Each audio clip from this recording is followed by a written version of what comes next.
നമ്മള് section B questions discuss ചെയ്യാൻ start ചെയ്തപ്പോഴാണ് ഒരു ടെക്നിക്കൽ ഇഷ്യൂ ഉണ്ടായി. നമ്മുടെ യൂട്യൂബ് സ്റ്റോപ്പ് ആവുകയും സ്റ്റക്ക് ആവുകയും നമ്മൾ ഏതിലോട്ട് മാറുകയും ചെയ്തിട്ടുണ്ട്. സൂം പ്ലാറ്റ്ഫോം വഴിയാണ് ക്ലാസ് ചെയ്യുന്നത്. അപ്പം ഇൻ കേസ് ഇതിന്റെ റെക്കോർഡിങ്സ് വാച്ച് ചെയ്യേണ്ടവർക്ക് യൂട്യൂബിൽ സെഷന് ശേഷം അവൈലബിൾ ആയിരിക്കും, റെക്കോർഡിങ്സ് അവൈലബിൾ ആയിരിക്കും. ശരി, സോ അടുത്തത് സെക്ഷൻ ബി ടൈപ്പ് ക്വസ്റ്റ്യൻസ് ആണ്. സെക്ഷൻ ബി ടൈപ്പില് ഇവിടെ ഫസ്റ്റ് ക്വസ്റ്റ്യൻ ബിസിനസ് വാല്യുവേഷൻ എന്നുള്ളതാണ്. ഇവിടെ 3 കമ്പനിയെ പറ്റി പറയുന്നുണ്ട്. ഏർണസ് കമ്പനി പറയുന്നുണ്ട്, മീഡിയം കമ്പനി പറയുന്നുണ്ട്, അതുകഴിഞ്ഞിട്ട് ആൽഫ കമ്പനി പറയുന്നുണ്ട്. ശ്രദ്ധിച്ചു വായിക്കണം സിനാരിയോ കേട്ടോ. So what is the valuation of equity of a company necessary? ഒരു കമ്പനിക്ക് വാല്യുവേഷൻ എപ്പോഴാണ് നെസസറി ആവുക? ഫസ്റ്റ് ഇവിടെ പറയുന്നു the company is planning to raise equity finance in the primary market. നമ്മൾ ആദ്യമായിട്ട് ഫസ്റ്റ് ടൈം ആയിട്ട് ഷെയർസ് ഇഷ്യൂ ചെയ്യുന്ന സമയത്ത് ഷെയറിന്റെ വാല്യൂഷൻ എടുക്കണം. That's correct. 1 എന്തായാലും വരണം. സോ 3ഉം 2 അല്ല. പിന്നെ ഐ മീൻ 3 ഓൺലി 2 ഓൺലി ഒന്നും അല്ലാന്ന്. The company wants to establish the terms and condition for mergers and acquisition. Mergers and അക്വിസിഷന്റെ ഒരു കമ്പനി മറ്റൊരു കമ്പനി ടേക്ക് ഓവർ ചെയ്യുന്ന സമയത്ത് വാല്യൂഷൻ നെസസറി ആണെന്ന്. സോ 1ഉം വരണം 2ഉം വരണം. 1ഉം 2ഉം വരണം ഇത്. So third one, company has the primary focus on mission driven activities and no profit motive. Profit motive അല്ലാത്ത മിഷൻ ഡ്രിവൺ ആയിട്ടുള്ള കമ്പനികൾ ആണെന്നതിന്റെ പേരിൽ എന്തായാലും വാല്യൂഷൻ ചെയ്യണമെന്നുണ്ടോ? നെസസറി അല്ല. ഇവിടെ ചോദിച്ചത് വാല്യൂഷൻ ചെയ്തേക്കാം, അവർക്ക് വാല്യൂഷൻ വേണമെന്നുണ്ടെങ്കിൽ എടുത്തേക്കാം. ബട്ട് എപ്പോഴാണ് വാല്യൂഷൻ നെസസറി ആവുക? ഒരു കമ്പനി ആദ്യമായിട്ട് ഷെയർസ് ഇഷ്യൂ ചെയ്യുമ്പോഴോ അതല്ലെങ്കിൽ ഒരു കമ്പനി മേജേഴ്സിന്റെ ടേംസിന് പോകുമ്പോഴാണ്. സോ 1 and 2 ഓൺലി ആണ് ആൻസർ. ഓക്കെ അല്ലേ? ഞാൻ പറഞ്ഞേ ഓക്കെ അല്ലേ? ഇത് മറ്റേ യൂട്യൂബിലാകുമ്പോൾ ഒരു ചെറിയൊരു ഡിലേ ഉണ്ടാവും. ഞാൻ ഓക്കെ ചോദിച്ച് നിങ്ങൾ കേൾക്കാനും വരാനും. ബട്ട് ഇവിടെ ഡിലേ ഉണ്ടാവില്ല, പെട്ടെന്ന് റെസ്പോണ്ട് ചെയ്യണം കേട്ടോ. യാ, സോ ലെറ്റ്സ് കണ്ടിന്യൂ. ഇതിൽ നെക്സ്റ്റ് ക്വസ്റ്റ്യനിലോട്ട് പോകുന്നു. നെക്സ്റ്റ് ക്വസ്റ്റ്യൻ എന്താണ്? Calculate the asset value of small company using net realisable value. Net realisable value method ഉപയോഗിച്ചിട്ട് അസറ്റിന്റെ വാല്യൂഷൻ ചെയ്യാനാണ്. സോ അടുത്തത് സ്മോൾ കമ്പനിയുടെയാണ്. സ്മോൾ കമ്പനിയുടെ ഡീറ്റെയിൽസ് ഇവിടെയാണ് ഉള്ളത്. ഇവിടെ അവർക്ക് നോൺ കറന്റ് അസറ്റ് 1275 ഉണ്ട്. Non current asset carrying value of non current asset എത്ര ഉണ്ടായിരുന്നു? 1275. കറന്റ് അസറ്റ്സിൽ ഇൻവെന്ററി റെസിവബിൾസ് ഉണ്ട്. ഇവിടെ പറയുന്നു നോൺ കറന്റ് അസറ്റ്സിന്റെ അകത്ത് ഗുഡ്വിൽ ഉണ്ട്. എടാ, ഗുഡ്വിൽ ഒരു ഇൻടാഞ്ചിബിൾ അസറ്റ് ആണ്. ഇൻടാഞ്ചിബിൾ അസറ്റ്സിന് എപ്പോഴും മാത്രമേ മാർക്കറ്റ് വാല്യുവേഷന്റെ സമയത്ത് വാല്യൂ എടുക്കാൻ പറ്റത്തുള്ളൂ. അതൊരു ട്രേഡബിൾ, മറ്റൊരാൾക്ക് മറച്ചു വിൽക്കാൻ പറ്റുന്ന ഇൻസ്ട്രുമെന്റ് ആയിരിക്കണം. ഐ മീൻ ഇൻടാഞ്ചിബിൾ അസറ്റ് ആയിരിക്കണം. നമുക്ക് ഒരിക്കലും നമ്മുടെ ഗുഡ്വിൽ ഒരിക്കലും മറ്റൊരാൾക്ക് മറച്ചു വെക്കാൻ പാടില്ല. സോ ബുക്സിൽ ഒരു ഗുഡ്വിൽ ഉണ്ടെങ്കിൽ വാല്യുവേഷന്റെ സമയത്ത് നമ്മൾ അതിന് വാല്യൂ കണക്കാക്കത്തില്ല. സോ 1275 നിന്നും ഈ നോൺ കറന്റ് അസറ്റിൽ നിന്നും ആ ഗുഡ്വില്ലിന്റെ ഫിഗർ ഒഴിവാക്കണം. ഗുഡ്വില്ലിന് വാല്യൂ ഇല്ല, 250. വാല്യുവേഷന്റെ സമയത്ത് ബുക്സിലുള്ള ബാലൻസ് ഷീറ്റിലുള്ള ഗുഡ്വില്ലിന് വാല്യൂ ഉണ്ടാവില്ല. ഇതിനെ മറച്ചു വെക്കുമ്പോൾ അതിന് വാല്യൂ കിട്ടത്തില്ല. സോ ഇത്രയാണ് ബുക്സിലുള്ള വാല്യൂ. ഇതിന്റെ എത്ര പെർസെന്റേജ് കിട്ടുമെന്നാണ് പറയുന്നത്? ഗുഡ്വിൽ ഒഴികെയുള്ള ബാക്കിയുള്ള നോൺ കറന്റ് അസറ്റിന് എത്ര വേർത്തേ ഉള്ളൂ? ബുക്ക് വാല്യൂന്റെ 80% റിയലൈസ് ചെയ്താൽ കിട്ടത്തുള്ളൂ. ബുക്ക് വാല്യൂടെ 80% റിയലൈസ് ചെയ്താൽ കിട്ടത്തുള്ളൂ. സോ ഈ ഫിഗറിന്റെ 80% ആണ്. ഈ ഫിഗറിന്റെ 80% ആണ് നമുക്ക് വാല്യൂ ആയിട്ട് കിട്ടുക. Carrying value of non current asset നമ്മൾ റിയലൈസബിൾ വാല്യൂ മെത്തേഡിൽ ചെയ്യുവാണെങ്കിൽ ദെൻ ഇൻവെന്ററിയിൽ തന്ന ഫിഗർ ഉണ്ടല്ലോ, ഈ ഇൻവെന്ററി എന്ന ഫിഗർ ഏത് കുറച്ചതിന് ശേഷമാണ്? The inventories net of obsolescence provision of 40,000. അതായത് ഇതിൽ കുറച്ച എമൗണ്ട് ഒബ്സലസൻസ് വെച്ചാൽ പല ടെക്നോളജിയുടെ അപ്ഡേഷൻ കൊണ്ടോ അല്ലെങ്കിൽ വേറെ എന്തെങ്കിലും കാരണം കൊണ്ടോ വാല്യൂ നഷ്ടമായത്, അത് നെറ്റ് ചെയ്ത ഫിഗർ ആണ് തന്നതെന്നാ പറഞ്ഞത്. സോ 280 എന്ന് പറഞ്ഞാൽ ഈ 40,000 കുറച്ചിട്ടുള്ളതാ. അങ്ങനെയാണെങ്കിൽ വീണ്ടും 40,000 ശരിക്കും കുറയ്ക്കണോ വേണ്ടിയോ? പറഞ്ഞേ. 40,000 വീണ്ടും കുറയ്ക്കണോ വേണ്ടിയോ? പറഞ്ഞേ. Yes or no? ഈ നെറ്റ് ചെയ്തിട്ടാണ് തന്നെന്നാ പറഞ്ഞത്. The inventory is net of obsolescence. ആ 40 കുറച്ചിട്ടാണ് തന്നെന്ന് പറഞ്ഞു. അങ്ങനെ വീണ്ടും നമ്മൾ കുറയ്ക്കേണ്ട ആവശ്യമുണ്ടോ? What's your opinion? No, right? പക്ഷെ ഇവർ പറയുവാണ് ഇതല്ല കേട്ടോ ശരിക്കുള്ള ഒബ്സലസൻസ്. കുറച്ചുകൂടി മുന്നോട്ട് പോകുമ്പോൾ നമുക്ക് മനസ്സിലായി ഈ ഒബ്സലസൻ കുറയ്ക്കേണ്ടത് 40 അല്ലായിരുന്നു, 20 ആയിരുന്നു കുറയ്ക്കേണ്ടത്. വാല്യൂ നഷ്ടമായിട്ട് കിടക്കുന്നത് 40 അല്ല 20 ആണ്. സോ നമ്മൾ തെറ്റായി കുറച്ച 280. എടാ, മറ്റേ ഇതിന്റെ ഏതാണ്? ഇതിപ്പോ ക്യാരിങ് വാല്യൂ കേട്ടോ, റിയലൈസബിൾ വാല്യൂ ആയി. എക്സ്ക്യൂസ് മീ, നോൺ കറന്റ് അസറ്റിന്റെ റിയലൈസബിൾ വാല്യൂ, അതുപോലെ ഇൻവെന്ററിയുടെ റിയലൈസബിൾ വാല്യൂ ബുക്സിൽ പറഞ്ഞ ഫിഗർ എന്ന് പറഞ്ഞ ഈ 280 ഉണ്ടല്ലോ, ഈ 280 എന്ന് പറയുന്നത് ഏത് കുറച്ചുള്ളതായിരുന്നു? ഓൾറെഡി ആ 40 കുറച്ചുള്ളതാണ്. പക്ഷെ 40 അല്ലായിരുന്നു കുറയ്ക്കേണ്ടത്, റൈറ്റ് 20 ആണെങ്കിൽ ആ തെറ്റായി കുറച്ച 40 തിരിച്ച് ആഡ് ബാക്ക് ചെയ്യുക. തെറ്റായി പണ്ട് നമ്മൾ 40 ആണെന്ന് കരുതിയിട്ടാണ്, പക്ഷെ 40 അല്ല ഒബ്സലസൻസ് 20 ആണെന്നാണ് ഗോയിങ് ഫോർവേഡ് മനസ്സിലായത്. സോ തെറ്റായി കുറച്ച 40 തിരിച്ച് ആഡ് ചെയ്തിട്ട് ഏതിനെ കുറയ്ക്കണം? ഇനി തെറ്റായ 40 തിരിച്ച് ആഡ് ചെയ്തു, ഇനി ഏതിനെ കുറയ്ക്കണം പറഞ്ഞേ? മൈനസ് ഏത് ചെയ്യണം? റിയലൈസബിൾ വാല്യൂ കിട്ടാൻ -20 ചെയ്യണം. കറക്റ്റ്. സോ ഇത്രയാണ് ഇൻവെന്ററിയുടെ റിയലൈസബിൾ വാല്യൂ. ഇനി പറയുന്നു റിസീവബിൾസിന്റെ എത്ര പെർസെന്റേജ് മാത്രമേ കിട്ടുള്ളൂ? 90%. സോ റിസീവബിൾസ് ബുക്സിൽ 520 ഉണ്ട്, 520. സോ 520യുടെ 90% മാത്രമേ കിട്ടത്തുള്ളൂ. റിസീവബിൾസിന്റെ 90%, ബാക്കി 10% ബാഡ് ആയി പോവും. സോ ഇതിന്റെ സമ്മാണ് നമ്മുടെ റിയലൈസബിൾ വാല്യൂ. 1588 ആണ് റിയലൈസബിൾ വാല്യൂ. 1588. ക്ലിയർ? വേഗം പറഞ്ഞേ, അടുത്തതിലോട്ട് പോവാം. 1588 ആണ് realisable value. Shall we continue?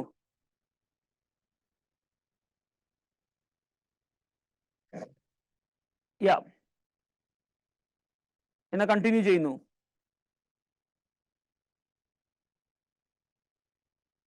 What is next question?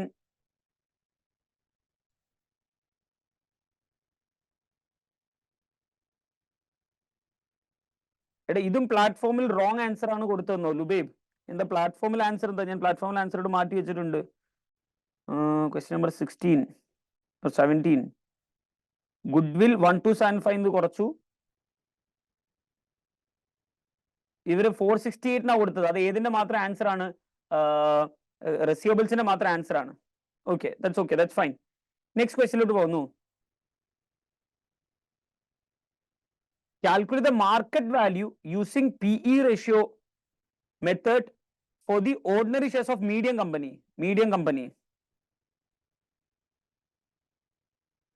എടാ നേരത്തെ ടു ദ നിയറസ്റ്റ് ഡോളർ എന്ന് ചോദിച്ചിട്ടുണ്ടോ? ടു ദി നിയറസ്റ്റ് $1000 എന്ന് ചോദിച്ചിട്ടുണ്ട്. ഓക്കെ, ഇവിടെ ചോദിക്കുന്ന ഒരു ഡൗട്ട്, ടു ദ നിയറസ്റ്റ് $1000 എന്ന് പറയുമ്പോൾ എത്ര എഴുതേണ്ടത്? ഈ ഫിഗേഴ്സ് ഒക്കെ തൗസൻഡ്സിലായിരുന്നോ? ഇത് ഓൾറെഡി തൗസൻഡ്സിലാണ്. സോ നിയറസ്റ്റ് 1000ഉം 1588 തന്നെയാണ്. 1588 തന്നെയാണ് കൊടുക്കേണ്ടത്, കാരണം വേറെ ഒന്നും ഇല്ലല്ലോ. The input does not match the expected ഫോർമാറ്റോ. ഇപ്പൊ ഓക്കെ അല്ലേ? 1588 അതാ കൊടുക്കേണ്ടത്. Next medium company PE ratio ഉപയോഗിച്ചിട്ട് കാൽക്കുലേറ്റ് മാർക്കറ്റ് വാല്യൂ കണ്ടുപിടിക്കാൻ. സോ മീഡിയം കമ്പനിയെ പറ്റിയാണ് പറഞ്ഞത്. മീഡിയം ഒരു അൺലിസ്റ്റഡ് കമ്പനിയാണ്. അവരുടെ പ്രോഫിറ്റ് ആഫ്റ്റർ ടാക്സ് 850 ആണ്. പ്രോഫിറ്റ് ആഫ്റ്റർ ടാക്സ് 850 ആണ്.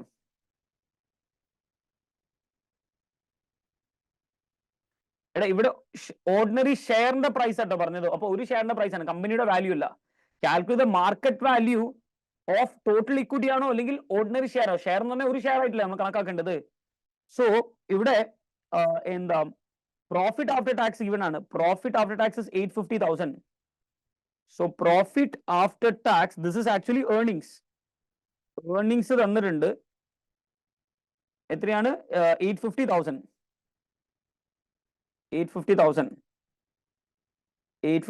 തന്നിട്ടുണ്ടായിരുന്നു. 1 million ഓർഡിനറി ഷെയർസ് ഉണ്ട്. 1 million ഓർഡിനറി ഷെയർസ് ഓൾറെഡി ഉണ്ട്. So number of shares 1 million.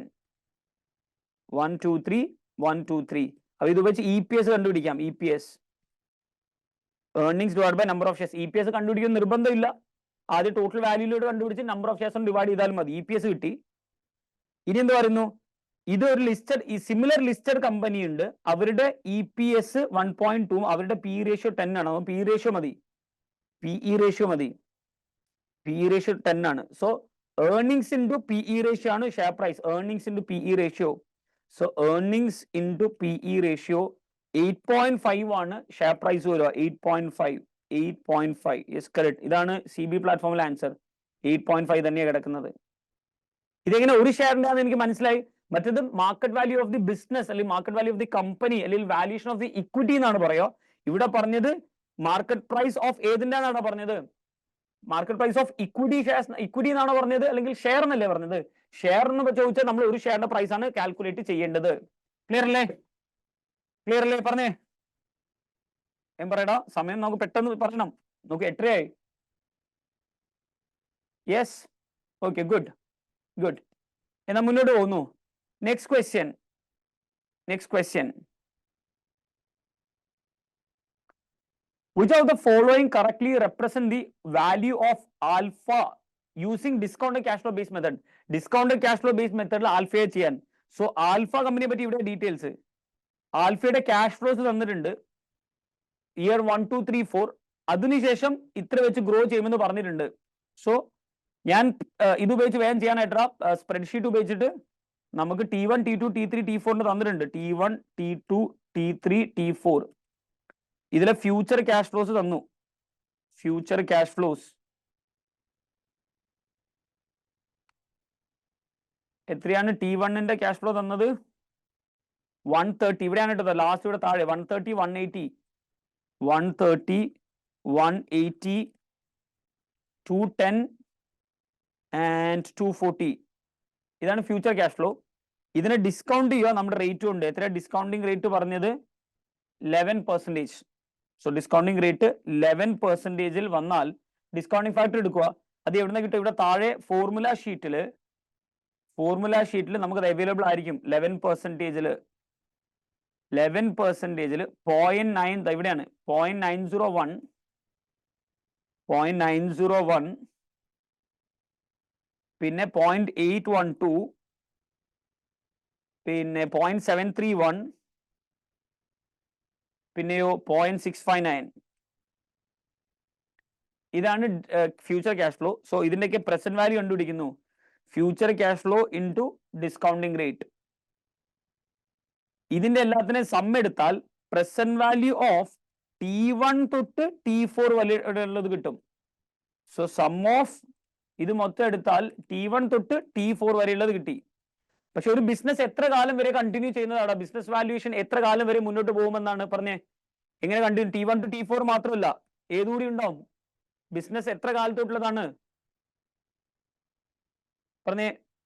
ഇത് ബിസിനസ് എത്ര കാലത്തോട്ടുണ്ട്? ഇൻഫിനിറ്റ് പീരീഡിലോട്ട് കണ്ടിന്യൂ ചെയ്യുന്നല്ലേ പറയുക, പെർപെച്വിറ്റിയില്. സോ പ്രസന്റ് വാല്യൂ ഓഫ് എവിടുന്ന് എങ്ങോട്ടുള്ള ഇനി എടുക്കണം? T5 തൊട്ട് T ഇൻഫിനിറ്റ് വരെ, TN വരെയുള്ളതിനെ കണ്ടുപിടിക്കണം. ഇതിന് എന്തിന്റെ ഫോർമുല യൂസ് ചെയ്യണം? ഡിലേഡ് പെർപെച്വിറ്റി. അതിനെ വിത്ത് ഗ്രോത്ത് ആണ്. ഡിലേഡ് പെർപെച്വിറ്റി വിത്ത് ഗ്രോത്ത് ആവുമ്പോൾ ഫോർമുല എങ്ങനെയാണ് നമ്മൾ പഠിച്ചത്? ഒരുപാട് മെത്തേഡ്സ് ഉണ്ട്. അതിൽ ഏറ്റവും എളുപ്പമായിട്ട് നമ്മൾ പഠിച്ച മെത്തേഡ് ഇങ്ങനെയാണ്: perpetual cash flow into 1 + G divided by R minus G. ഇത് ചെയ്ത നോർമൽ പെർപെച്വിറ്റി വിത്ത് ഗ്രോത്ത് ആയി. ഇത് ഡിലേഡ് ആയതുകൊണ്ട് എവിടുന്നും തുടങ്ങുന്നോ അതിന്റെ പ്രീവിയസ് പീരീഡിൽ എന്തുകൊണ്ടുകൂടി മൾട്ടിപ്ലൈ ചെയ്യണം. ഇത് ഡിലേഡ് ആയതുകൊണ്ട് എവിടുന്നും നമ്മൾ ക്യാഷ് ഫ്ലോ തുടങ്ങുന്നോ അതിന്റെ ഏത് പീരീഡിന്റെ ഡിസ്കൗണ്ടിങ് ഫാക്ടർ കൊണ്ട് മൾട്ടിപ്ലൈ ചെയ്യണം. ഏത് പീരീഡിന്റെ എവിടുന്നും തുടങ്ങുന്നോ അതിന്റെ പ്രീവിയസ് പീരീഡിന്റെ ഡിസ്കൗണ്ടിങ് ഫാക്ടർ. ഡിലേഡ് ആകുമ്പോൾ എപ്പോഴും അങ്ങനെയല്ലേ നമ്മൾ പഠിച്ചത്? എവിടുന്നാണോ തുടങ്ങുന്നത് അതിന്റെ പ്രീവിയസ് പീരീഡിന്റെ. ഇപ്പൊ ഈ ക്യാഷ് ഫ്ലോ എവിടുന്നാണ് പെർപെച്വിറ്റി തുടങ്ങുന്നത്? T5 തൊട്ടിട്ടല്ലേ? സോ T4ന്റെ ഡിസ്കൗണ്ടിങ് ഫാക്ടർ കൊണ്ടാണ് മൾട്ടിപ്ലൈ ചെയ്യേണ്ടി വരിക, T4ന്റെ. സോ അങ്ങനെ ദിസ് ഈക്വൽ ടു, ഇതാണ് ഇനി മുന്നോട്ട് പോവാം. 158 സോറി ഇതല്ല, ഇത് പ്രസന്റ് വാല്യൂ 240 ആണ് നമ്മുടെ ക്യാഷ് ഫ്ലോ. ഇതാണ് ഇനി കണ്ടിന്യൂ ചെയ്യുക. 240 ആണ് ഫ്യൂച്ചറിലെ ക്യാഷ് ഫ്ലോ. ഇത് ഇനി ഗ്രോ ചെയ്യുന്നത് എത്ര പെർസെന്റേജ്? ക്വസ്റ്റ്യനിൽ പറഞ്ഞിട്ടുണ്ടാവും എത്ര പെർസെന്റേജാ ഗ്രോ ചെയ്യുന്നത്. എത്ര പെർസെന്റേജ് വെച്ചിട്ടാണ് ഗ്രോ ചെയ്യുന്നത് നോക്കിയേ. ആഫ്റ്റർ 4 ഇയറിന് ശേഷം cash flows are expected to increase by 2%. So ഈ 240 2% ഇൻക്രീസ് ചെയ്യും. സോ 240 ഞാൻ ലിങ്ക് ചെയ്തു. വേണമെങ്കിൽ ടൈപ്പ് ചെയ്യാം, നിങ്ങൾക്ക് ഇത് മനസ്സിലാവാൻ. 240 ആണ് പെർപെച്വൽ ക്യാഷ് ഫ്ലോ ഇൻറ്റു 1.02. ഇത്ര ചെയ്ത് എന്തായി? Perpetual cash flow into 1 + G ആയി, divide by R minus G. So ബ്രാക്കറ്റിൽ R 0.11 മൈനസ് G 0.02. ഇത്രയും ചെയ്താൽ നോർമൽ പെർപെച്വിറ്റി ഗ്രോത്ത് ആയി. ഇത് ഡിലേഡ് ആണ്.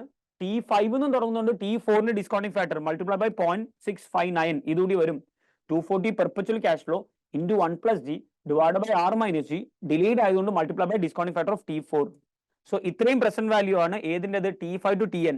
So ഓവറോൾ വാല്യൂ വരിക ഈ t1 to t4ന്റെയും t5 to tn വരെയുള്ള ഫുൾ പീരീഡിന്റെയും ഫ്യൂച്ചറിന്റെയും പ്രസന്റ് വാല്യൂ എടുക്കുന്നു. ഇതാണ് നമ്മുടെ ബിസിനസിന്റെ വാല്യൂ 2367. എങ്ങനെ എഴുതാനാ പറഞ്ഞത്?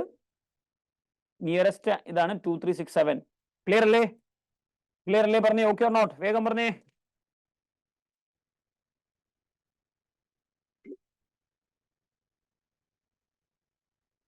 Okay, good. Let's continue then. Continue ചെയ്യാം. നെക്സ്റ്റ് ക്വസ്റ്റ്യനിലോട്ട് പോകുന്നു. എടാ ഇവിടെ എന്റെ ഒബ്ജക്റ്റീവ് പഠിപ്പിക്കാൻ, നമ്മൾ ക്ലാസ്സിൽ ഓൾറെഡി പഠിച്ചു കഴിഞ്ഞതാണ്, കുറേ ക്വസ്റ്റ്യൻ നമ്മൾ ചെയ്താണ്. സോ ഇതൊന്ന് സമയത്തിന് തീർക്കുക, എങ്ങനെയൊക്കെ ചെയ്യാമായിരുന്നു എന്നുള്ളത് ഞാൻ കാണിക്കുന്നത് മാത്രമേ ഉള്ളൂ, അല്ലാതെ ഇവിടെ പഠിപ്പിക്കുന്നില്ല കേട്ടോ. Which of the following is the correct? ഒറ്റന്നേ ഉള്ളൂ. Correct way to calculate market cap. Market cap വളരെ സിമ്പിൾ ആണ്. ഒരു ഷെയറിന്റെ പ്രൈസിനെ multiply by number of shares ചെയ്താൽ മതി. So number of shares multiply by the current market price. ഇതാണ് ആൻസർ. കഴിഞ്ഞു. 5 ക്വസ്റ്റ്യൻ കംപ്ലീറ്റ് ആയി. മുന്നോട്ട് പോകുന്നു. ഇത് ഏതിന്റെ ക്വസ്റ്റ്യൻ ആണെന്ന് അറിയോ? നമ്മുടെ risk management. Okay. Considering the opinion of the junior accountant, classify each of the following statement are true or false. Interest rate parity theory states that forward rate, അതായത് ഭാവിയിൽ വരാൻ പോകുന്ന ഇന്ന് പറയുന്ന റേറ്റ് ഫോർവേഡ് റേറ്റ് സ്പോട്ട് റേറ്റും രണ്ട് രാജ്യത്തിന്റെ ഇൻട്രസ്റ്റിന്റെ differential കൊണ്ടാണ്. ദാറ്റ്സ് ട്രൂ സ്റ്റേറ്റ്മെന്റ് അല്ലെ? ഫോർവേഡ് റേറ്റ് എന്ന് പറയുന്നത് ഭാവിയിൽ വരാൻ പോകുന്ന റേറ്റ് ഇന്നത്തെ സ്പോട്ട് റേറ്റിനോടുകൂടി രണ്ട് രാജ്യത്തെയും ഇൻട്രസ്റ്റ് റേറ്റിന്റെ മൂവ്മെന്റ് അടിസ്ഥാനത്തിലാണ്. So that is correct. Interest rate parity.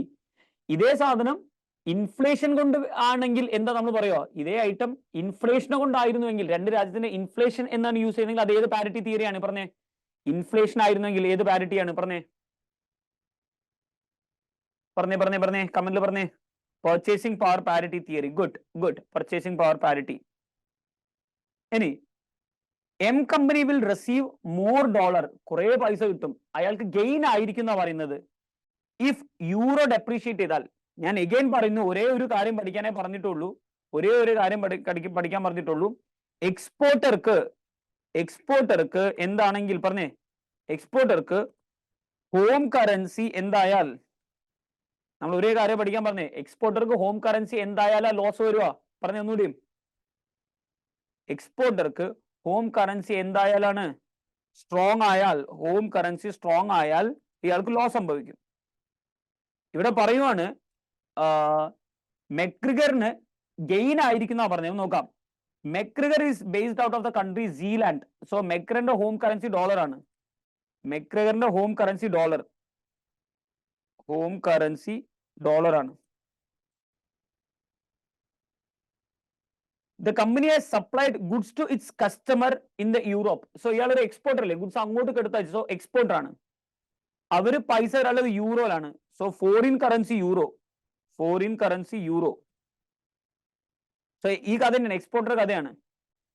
എന്നിട്ട് പറയുന്നുണ്ട് മെക്രിഗറിന് ഇത്ര എമൗണ്ട് 4 മാസം കഴിഞ്ഞ് കിട്ടാനുണ്ട്. ഇന്നത്തെ സ്പോട്ട് റേറ്റ് ഇതാണ്. ഷോർട്ട് ടൈം ഇൻട്രസ്റ്റ് റേറ്റ് ഓരോ വർഷത്തിന് ഇത്രയാണ്. ജൂനിയർ അക്കൗണ്ടന്റ് അഭിപ്രായമുണ്ട് മെക്രിഗറിന് ബെനിഫിറ്റ് വരും, കാരണം euro is likely to depreciate. Euro depreciate ചെയ്യാൻ പോവുകയാണെന്നാണ് പറഞ്ഞിട്ടുള്ളത്. Okay. The junior accountant is of the opinion that McGregor will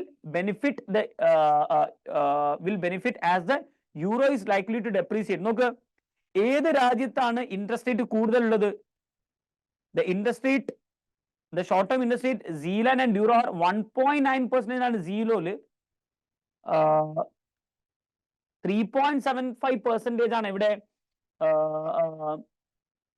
ഇത് കണ്ടത് ഡൂറോ എന്ന് പറഞ്ഞാൽ ആദ്യം ഇവരുടെ കോമ്പറ്റീറ്ററെ, കസ്റ്റമറുടെ.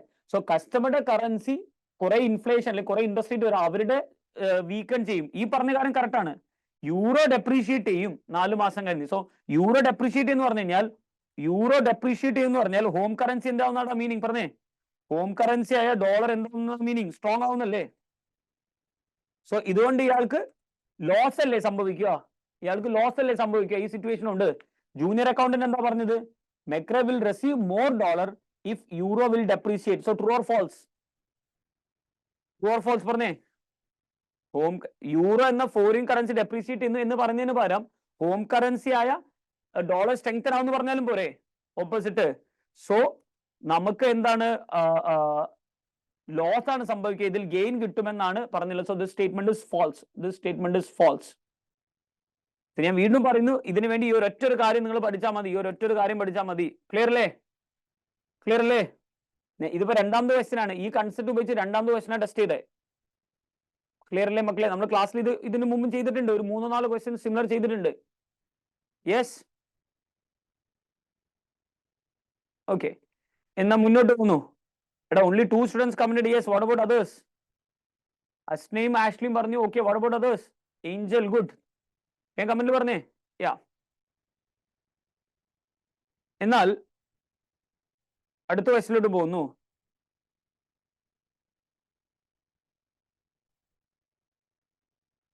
ഇയാൾ ഫേസ് ചെയ്യുന്ന റിസ്ക്, എടാ ഭാവിയിൽ ഒരു ട്രാൻസാക്ഷൻ നടക്കാനുണ്ട് 4 മാസം കഴിഞ്ഞ്. കുറെ ട്രാൻസാക്ഷൻ ഒന്നുമല്ല ഇത്, കൺസോളിഡേറ്റഡ് FS ഒന്നുമല്ല. So it's A transaction risk. ഇത് ഏത് കുട്ടിക്കും ഒറ്റയടിക്ക് പിക്ക് ചെയ്യാൻ പറ്റുന്ന ക്വസ്റ്റ്യൻ ആണ്, അത് ട്രാൻസാക്ഷൻ റിസ്ക് ആണെന്ന്.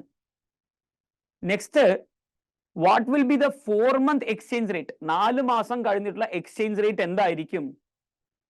യൂസിങ് ഏത് method? Interest rate parity. So interest rate parity മെത്തേഡിൽ ഫോർവേഡ് റേറ്റ് കണ്ടുപിടിക്കാനാ. എങ്ങനെയാ നമ്മൾ ചെയ്യാറ്? സ്പോട്ട് റേറ്റ് എഴുതാതെ. സ്പോട്ട് റേറ്റ് എത്രയാ തന്നത്? Spot rate 1.3985. 1.3985. What for what? Euro per dollar. Euro per dollar ആണ് സ്പോട്ട്. അങ്ങനെയാണെങ്കിൽ 4 മാസത്തിന്റെ ഇൻട്രസ്റ്റ് റേറ്റ് എഴുതണം. ആദ്യം ന്യൂമറേറ്ററിൽ ഏത് കറൻസിയിൽ എഴുതേണ്ടത്? ഇവിടെ യൂറോ പെർ ഡോളർ തന്നതുകൊണ്ട് നമ്മൾ ന്യൂമറേറ്ററിൽ എടുക്കാൻ പോകുന്ന ഈ ഇൻട്രസ്റ്റ് റേറ്റ് ആരുടെ തന്നെ ആയിരിക്കണം? പറഞ്ഞേ, ഏത് കറൻസിയുടെ ആയിരിക്കണം? 4 മാസത്തെ ഇൻട്രസ്റ്റ് റേറ്റ് 2 തവണ ചെയ്യും എങ്കിലും എനിക്ക് 4-month ഫോർവേഡ് കിട്ടുള്ളൂ. 1+ interest rate of numerator divide 1+ interest rate denominator അല്ലേ? സോ 4-month ഫോർവേഡ് കിട്ടും. ഇത് കിട്ടണമെന്നുണ്ടെങ്കിൽ ഇവിടെ എഴുതേണ്ട ഇൻട്രസ്റ്റ് റേറ്റ് ആദ്യം എഴുതേണ്ടത് ആരുടെ തന്നെ ആയിരിക്കണം? ഇവിടെ കിടക്കുന്നത് യൂറോ പെർ ഡോളർ ആണ്, അതുകൊണ്ട് ആരുടെ ഇൻട്രസ്റ്റ് റേറ്റ് തന്നെ ഫസ്റ്റ് എടുക്കണം? പറഞ്ഞേ, യൂറോ എടുക്കണ്ടേ? അല്ലെങ്കിൽ ന്യൂമറേറ്ററും ഡിനോമിനേറ്റർ തെറ്റില്ലേ? എന്താ പറയുന്നേ? Euro correct. സോ യൂറോ എന്ന കസ്റ്റമറുടെ റേറ്റ്, യൂറോ ഏതാ രാജ്യം? ഡ്യൂറോ ആണ്. ഡ്യൂറോയിൽ എത്രയാടാ? സീലൻഡും ഡ്യൂറോ റെസ്പെക്റ്റീവ്ലി. ഇത് സീലൻഡിന്റേതാണ്, ഇത് യൂറോ. സോ 3.75.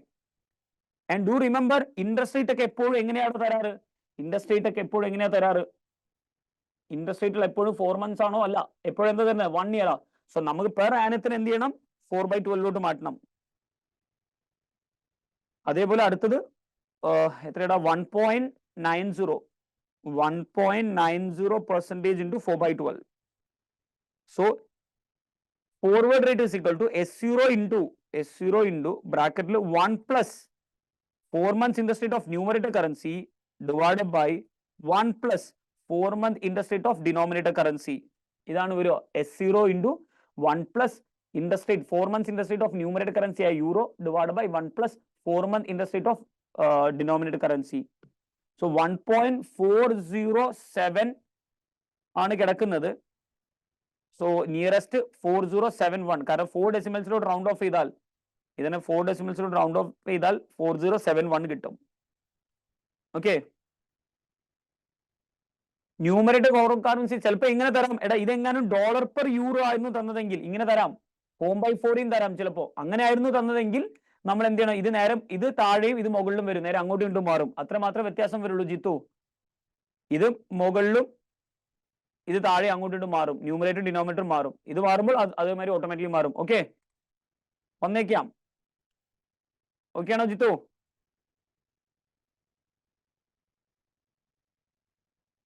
ശരി, മുന്നോട്ട് പോകുന്നു.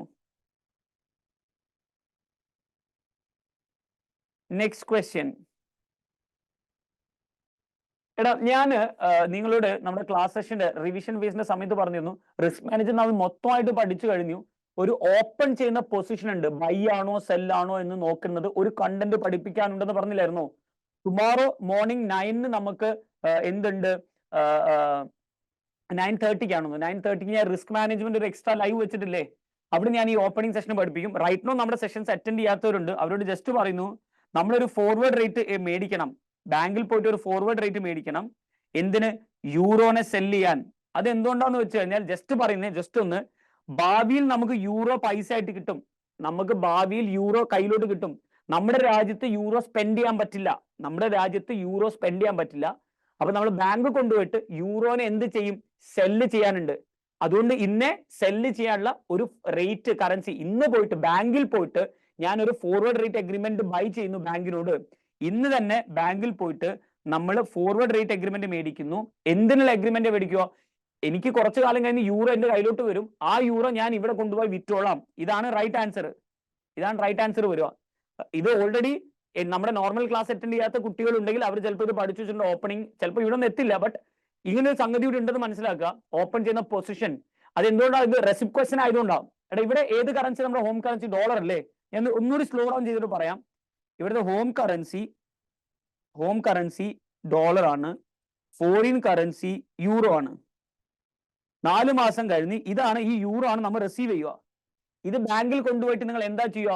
യൂറോ നിങ്ങൾ ബൈ ചെയ്യണോ, അല്ലെങ്കിൽ നിങ്ങളുടെ കയ്യിലുള്ള യൂറോ ഭാവിയിൽ നിങ്ങളുടെ കയ്യിൽ കിട്ടുന്ന യൂറോ നിങ്ങൾ സെല് ചെയ്യണം ചെയ്യുക ബാങ്കിൽ കൊണ്ടുപോയിട്ട് ഇതിനെ കൺവേർട്ട് ചെയ്യാൻ. പറഞ്ഞേ, 4 മാസം കഴിഞ്ഞ് നിങ്ങളുടെ കയ്യിലോട്ട് യൂറോ കിട്ടുന്നു, ആ യൂറോ ആയിട്ട് നിങ്ങൾ ബാങ്കിൽ പോയിട്ട് യൂറോ, ഈ റിസീവ് ചെയ്ത യൂറോനെ ബാങ്കിൽ കൊണ്ടുപോയിട്ട് എന്ത് ചെയ്യും? നിങ്ങൾ സെല്ലല്ലേ ചെയ്യാനുള്ളത്. സോ ഇന്നേ നിങ്ങൾ എൻട്രി ചെയ്യേണ്ട FRA, നിങ്ങൾ ബാങ്കിൽ പോയിട്ട് പറയാം, ഹലോ ബാങ്കർ, 4 മാസം കഴിഞ്ഞ് എനിക്ക് യൂറോ കിട്ടും. ഹലോ ബാങ്കർ, എനിക്ക് 4 മാസം കഴിഞ്ഞ് യൂറോ കിട്ടും, അതിന് വേണ്ടിയുള്ള ഒരു റേറ്റ് ഇന്ന് എനിക്ക് നിങ്ങൾ ഓപ്പൺ ചെയ്തിട്ടുണ്ട്, അപ്പൊ ആ റേറ്റ് ഞാൻ ഇന്ന് ബൈ ചെയ്ത് വെക്കുകയാണ്. എന്തിനുള്ളതാണ്? യൂറോ കറൻസിയെ സെല് ചെയ്യാനുള്ളത്. അതുകൊണ്ടാണ് ഇത് ആൻസർ വന്നത്. ഇതാണ് ഒരു ക്വിക്ക് ഡിസ്കഷൻ. ബട്ട് ഇതിനെ പറ്റി ഡീറ്റെയിൽ ആയിട്ട് നമുക്ക് എന്ത് ചെയ്യാം? നമ്മുടെ ഒരു സെഷൻ കൂടി പെൻഡിങ് ഉണ്ടെന്ന് പറഞ്ഞിട്ടുണ്ടല്ലോ, അവിടെ നമ്മൾ പറഞ്ഞേക്കാം. ഓക്കെ, ശരി. എന്നാൽ അടുത്തതിലോട്ട് പോകുന്നു, അടുത്ത ക്വസ്റ്റ്യനിലോട്ട്. അസ്യൂമിങ് 4 മാസം കഴിഞ്ഞുള്ള റേറ്റ് ഇതായെന്ന് വിചാരിക്കും, ഇതായിരുന്നു ആക്ച്വൽ റേറ്റ്.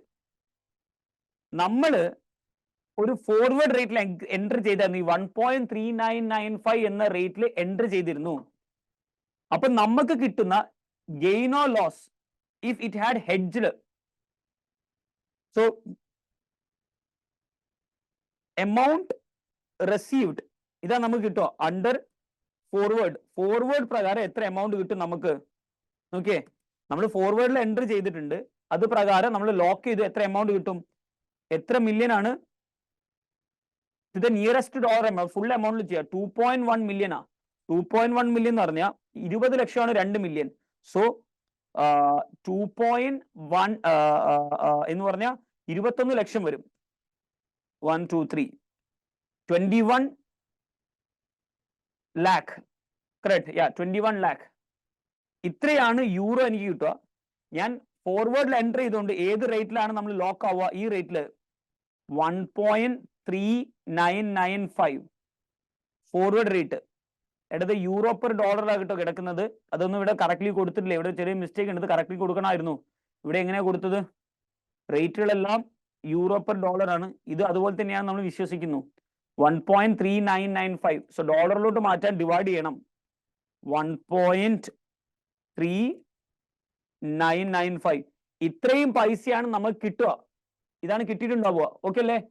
നമ്മൾ ഫോർവേഡ് റേറ്റിൽ എൻട്രി ചെയ്തുകൊണ്ട് നമുക്ക് ലോക്കായ ഈ റേറ്റിൽ 1.3995 എന്ന എമൗണ്ട് ആണ് നമുക്ക് കിട്ടുക. ക്ലിയർ? ഓക്കെ ആണോ? നമ്മൾ ഫോർവേഡ് റേറ്റിൽ എൻട്രി ചെയ്തുകൊണ്ട് 1.3995 എന്ന എമൗണ്ട് ആണ് നമുക്ക് കിട്ടുക. ഉറപ്പല്ലേ? Amount received.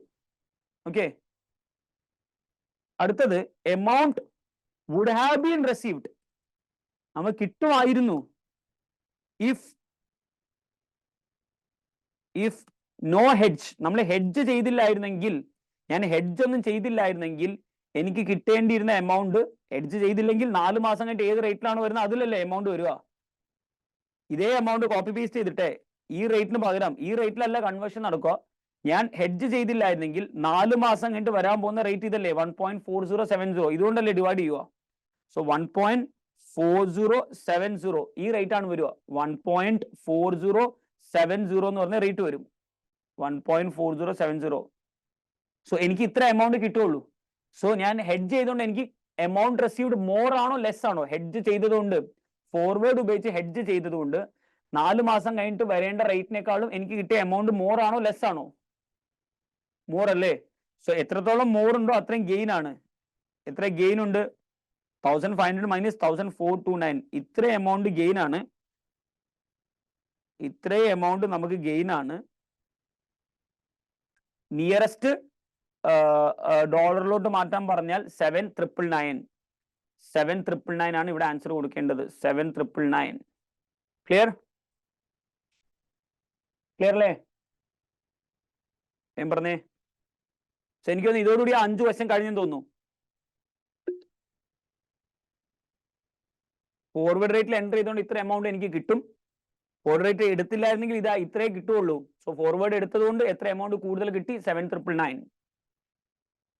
ഇവിടെ പറഞ്ഞിടാ ഷാഹുലും റുഫൈദും പറഞ്ഞു okay for them. What about others?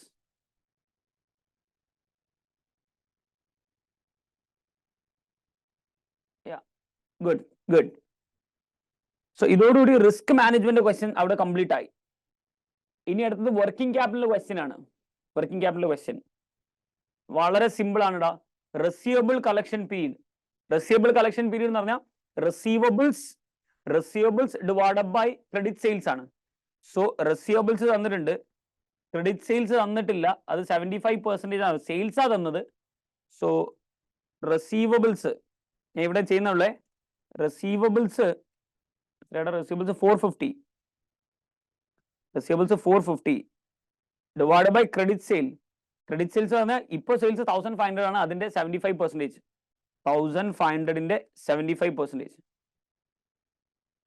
Multiply by months ആണെങ്കിൽ 12, ഡേയ്സ് ആണെങ്കിൽ ഒന്നെങ്കിൽ 365 അല്ലെങ്കിൽ 360.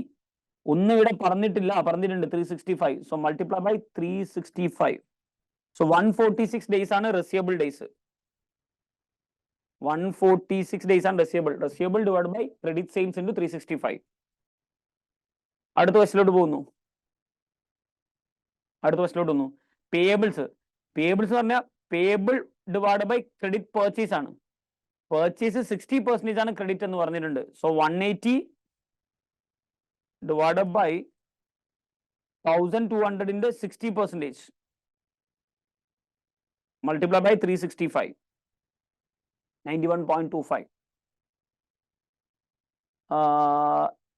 അപ്പൊ നിയറസ്റ്റ് 91 ആ, അത് കൊടുത്താൽ മതി. നിയറസ്റ്റ് 91. എന്നാൽ നെക്സ്റ്റ് ജസ്റ്റ് ഇൻ ടൈമിനുമായിട്ട് ആട്രിബ്യൂട്ടബിൾ ആയിട്ട് കിടക്കുന്നത് ജസ്റ്റ് ഇൻ ടൈം എന്ന് പറഞ്ഞാൽ എന്താ? കസ്റ്റമർ ഓർഡർ പ്ലേസ് ചെയ്യുന്ന സമയം അതുവരെ റെഡി ആയി നിൽക്കും. കുറെ നേരം ഐഡിയൽ ആയിട്ട് നിൽക്കും. എല്ലാ സമയം പണിയെടുത്തുകൊണ്ട് നിൽക്കില്ല. കസ്റ്റമർ ഉണ്ടെങ്കിലും ഇല്ലെങ്കിലും നമ്മൾ ഒരു ഫിക്സഡ് നമ്പർ ഇങ്ങനെ ഉണ്ടാക്കിക്കൊണ്ടേയിരിക്കും. അതായത് പഴയ മെത്തേഡ്. അതിന് പകരം എംപ്ലോയീസ് സ്റ്റാഫിനെ റെഡി ആയിട്ട് നിൽക്കും. കസ്റ്റമർ ഓർഡർ പ്ലേസ് ചെയ്യുന്ന സമയത്ത് നമ്മൾ നമ്മുടെ സപ്ലയർക്ക് ഓർഡർ കൊടുക്കുന്നു. സാധനം കസ്റ്റമർക്ക് അനുസരിച്ച് ഷട്ടപ്പെട്ട എന്ന് ഇൻവെന്ററി ഒന്ന് ഹോൾഡ് ചെയ്യാതെ മിസ്റ്റേക്സ് ഒക്കെ കുറച്ചുകൊണ്ട് സപ്ലയറിനെ വളരെ റിലൈ ചെയ്തുകൊണ്ട് ചെയ്യുന്ന ഒരു മെത്തേഡാണ് JIT.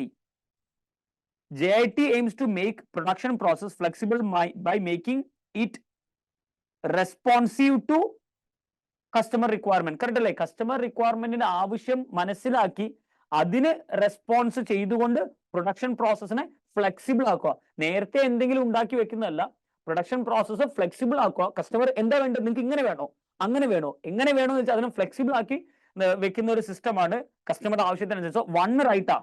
സോ 2 and 3 അല്ല, 2 and 4 അല്ല, 1 എന്തായാലും ഉണ്ടാവണം. ഇനി the main aim of JIT is to calculate optimum order quantity to be ordered for raw material. ഇത് JIT അല്ലല്ലോ. ഒപ്റ്റിമം ഓർഡർ കണ്ടുപിടിക്കുന്നത് EOQ അല്ലേ? സോ 2 വരാൻ പാടില്ല.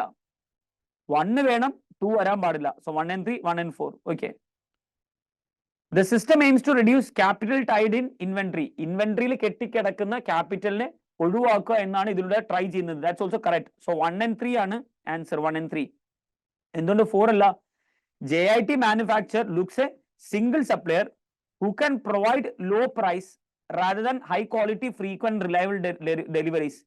ഇത് വേണ്ടാന്നാണോ? ഹൈ ക്വാളിറ്റി കുറഞ്ഞ ഫ്രീക്വന്റ് ഡെലിവറി തരുന്ന ആളെ അല്ല നോക്കുന്നതെന്നാ പറഞ്ഞത്. JIT വേണമെങ്കിൽ നല്ല ക്വാളിറ്റി പ്രൊഡക്റ്റുകള് ഫ്രീക്വന്റ്ലി പെട്ടെന്ന് നമ്മൾ വേഗം ഓർഡർ കൊടുത്താൽ അപ്പൊ തന്നെ ഡെലിവറി ചെയ്യാൻ പറ്റുന്ന ആളല്ലേ. ഇതല്ലേ നോക്കുക, ഇതിനല്ലേ ഇമ്പോർട്ടൻസ് കൊടുക്കുക. സോ 4th one റോങ് ആകാൻ കാരണം JITയുടെ മാനുഫാക്ചർ ഒരു സിംഗിൾ സപ്ലയർ തന്നെയായിരിക്കും ചിലപ്പോൾ നോക്കുക.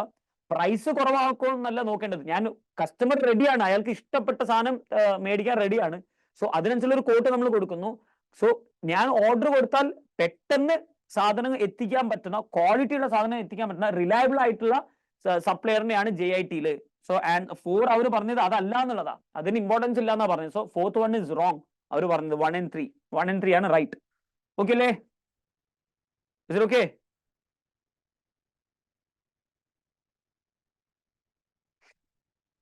Yeah. Then next question.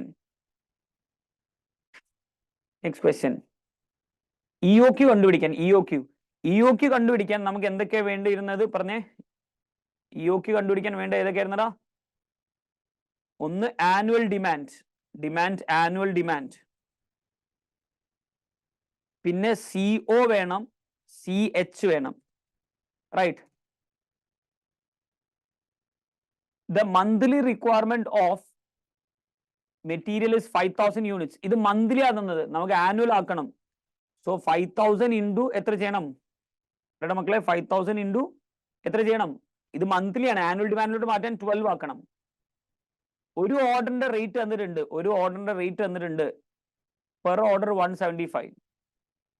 എന്ന് ഞാൻ ചോദിക്കട്ടെ, എന്താണ് CH എന്ന് പറഞ്ഞാൽ? CH എന്ന് പറഞ്ഞാൽ ഒരു യൂണിറ്റ് ഹോൾഡ് ചെയ്യാനുള്ള കോസ്റ്റ്. ഇതെന്ന് പറയുന്നത് സ്റ്റോറേജ് കോസ്റ്റ് ഉണ്ടാകും, അതുപോലെ തന്നെ ഫിനാൻസ് കോസ്റ്റുകൾ കൂടിയൊക്കെ ഉണ്ടാവില്ലേ? എഗ്രി പറഞ്ഞ ഇതെല്ലാം കൂടി കൂട്ടിയിട്ടല്ലേ പറഞ്ഞേ? ഫിനാൻസ് കോസ്റ്റ് കൂടി കൂട്ടിയിട്ടല്ലേ? നമ്മൾ ചെയ്ത ഏതോ ഒരു 20 മാർക്കിന്റെ ക്വസ്റ്റ്യൻ സെക്ഷൻ C ഉണ്ടായിരുന്നു, CH ഫിനാൻസ് കോസ്റ്റ് പെട്ടിട്ടില്ല, അതിനെ സെപ്പറേറ്റ്ലി, അതുകൊണ്ട് വീണ്ടും എടുക്കേണ്ടി വന്നില്ലായിരുന്നോ? സ്റ്റോറേജ്, നമ്മൾ ഇൻവെന്ററി ഹോൾഡ് ചെയ്യണമെങ്കിൽ സ്റ്റോറേജ് കപ്പാസിറ്റി വേണം. അത് മാത്രമല്ല, ഇത് ഹോൾഡ് ചെയ്യണമെങ്കിൽ ആദ്യം നമ്മൾ ഫണ്ട് ഫിനാൻസിന് എടുത്ത് ആ പൈസ കൊടുത്ത് മേടിച്ചാലല്ലേ നമുക്ക് കിട്ടത്തുള്ളൂ. സോ സ്റ്റോറേജ് കോസ്റ്റ് തന്നിട്ടുണ്ട് സെപ്പറേറ്റ്ലി. എത്ര ഒരു യൂണിറ്റ് സ്റ്റോർ ചെയ്യാനുള്ള പൈസ? 1.75. നമുക്ക് ഫിനാൻസ് കോസ്റ്റ് ചെയ്യണമെന്ന് ഇവിടെ ഹിന്റ് ഉണ്ട്, അതിനാണ് ഇത് തന്നത്. ഒരു യൂണിറ്റ് മേടിക്കാൻ 12 ആണ്. ഒരു യൂണിറ്റ് മേടിക്കാൻ 12 രൂപയാണെങ്കിൽ എത്ര രൂപ ഒരു യൂണിറ്റ് മേടിക്കാൻ നിങ്ങൾ ഫൈനാൻസ് ചെയ്യേണ്ടി വരും? ഒരു ഇൻവെന്ററി മേടിക്കാൻ 12 രൂപയാണെങ്കിൽ നിങ്ങൾ ഒരു ഇൻവെന്ററി ആണ് മേടിക്കണമെങ്കിൽ എത്ര രൂപ തന്നെ ഫിനാൻസ് ചെയ്യേണ്ടി വരും? 12 രൂപയുടെ സാധനം മേടിക്കണമെങ്കിൽ എത്ര രൂപ ഫിനാൻസ് ചെയ്യേണ്ടി വരും? പറഞ്ഞേ. 12 രൂപ തന്നെ ഫിനാൻസ് ചെയ്യണം. അതിന് എത്ര കോസ്റ്റ് വരുന്നത് നമുക്ക്? ആ ഫണ്ട് റേസ് ചെയ്യുന്നതിന് കമ്പനിക്ക് എത്ര കോസ്റ്റ് വരുന്നുണ്ട്? കമ്പനിയുടെ ഫണ്ട് റേസ് ചെയ്യുന്നതിന്റെ കോസ്റ്റ് അല്ലേ 10%. സോ 12 ആണ് എനിക്ക് ഫിനാൻസ് ചെയ്യേണ്ടി വരിക ഇൻവെന്ററി മേടിക്കാൻ. അതിന്റെ മുകളിൽ എനിക്ക് 10% എനിക്ക് കോസ്റ്റും ബെയർ ചെയ്യുന്നുണ്ട്. സോ 1.2 ഫിനാൻസ് കോസ്റ്റും പ്ലസ് ഇത് സൂക്ഷിക്കാൻ വേണ്ടി ഒരു വെയർ ഹൗസ് ഉണ്ടാക്കാനുള്ള സ്റ്റോറേജ് കോസ്റ്റും, ഇതെല്ലാം കൂടി കൂട്ടിയിട്ടാണ് എന്റെ കോസ്റ്റ് പെർ യൂണിറ്റ് 2.95 വരിക. ഇത് CH ചെയ്യണമായിരുന്നു. ഇങ്ങനെ ചെയ്തതെന്ന് മനസ്സിലായോ? സാധാരണ നമ്മൾ ചെയ്യുന്ന ക്വസ്റ്റനിൽ CH ഡയറക്ട്ലി തരാറായിരുന്നു. ഇവിടെ സ്റ്റോറേജ് കോസ്റ്റും വേറെ പറഞ്ഞു, ഫിനാൻസ് കോസ്റ്റ് ഉണ്ടെന്ന് വേറൊരു ഹിന്റും തന്നു. ഇത് ഞാൻ ഒരു യൂണിറ്റിന്റെ അല്ലേ കണ്ടുപിടിച്ചത്? ഒരു യൂണിറ്റിന്റെ പ്രൈസിന്റെ മുകളിലാണ് ഞാൻ കണ്ടുപിടിച്ചത്. അപ്പോൾ ഒരു യൂണിറ്റിന്റെ ഫിനാൻസ് കോസ്റ്റ് ആണ്. So this is CH per unit. Clear ആണോ? 2.95 എങ്ങനെയാ കിട്ടിയെന്നുള്ളത്? Is it okay? 2.95 എങ്ങനെയാ കിട്ടിയെന്നുള്ളത്? Please do respond. CH ഒരു യൂണിറ്റ് ഹോൾഡ് ചെയ്യണമെങ്കിൽ സ്റ്റോറേജ് കപ്പാസിറ്റി മാത്രം എടുത്താൽ പോരാ, ഈ സാധനം മേടിക്കണമെങ്കിൽ ഫണ്ട് ഫൈനാൻസ് ചെയ്യണം, അതിന് നമ്മൾ ഫിനാൻസ് കോസ്റ്റും വരും. സോ CH 2.95 ആണ്. ഇത്രയും കണ്ടുപിടിച്ചിട്ടാണ് നമ്മൾ EOQ അപ്ലൈ ചെയ്യേണ്ടത്. മിക്കവാറും പേര് ഈ സ്റ്റോറേജ് കോസ്റ്റ് മാത്രം എടുത്തിട്ടാണ് EOQ ചെയ്തതെന്നാണ് എക്സാമിനറുടെ റിപ്പോർട്ടിലുള്ളത്. So EOQ economic order quantity is equal to square root of, ഇപ്പൊ ഞാൻ എക്സൽ ചെയ്യുവാണ്, SQRT square root of 2CO into D divided by CH. So 2668 to the nearest of 1 unit. Nearest എന്ന് പറഞ്ഞാൽ 2668 ആണ്, 0.08 അല്ലേ ഉള്ളൂ. സോ 2668 ആണ് ആൻസർ. ഓക്കെ അല്ലേ? 2668 EOQയുടെ ഫോർമുലയിൽ അപ്ലൈ ചെയ്താൽ ക്ലിയർ അല്ലേടാ? പറഞ്ഞേ, ജസ്റ്റ് ഫോർമുല പഠിക്കണം, ഫോർമുല അറിയണം. Square root of 2COD divided by CH. പറഞ്ഞേ ഓക്കെ അല്ലേ? Please respond. Yeah, let's continue. മുന്നോട്ട് പോവാം.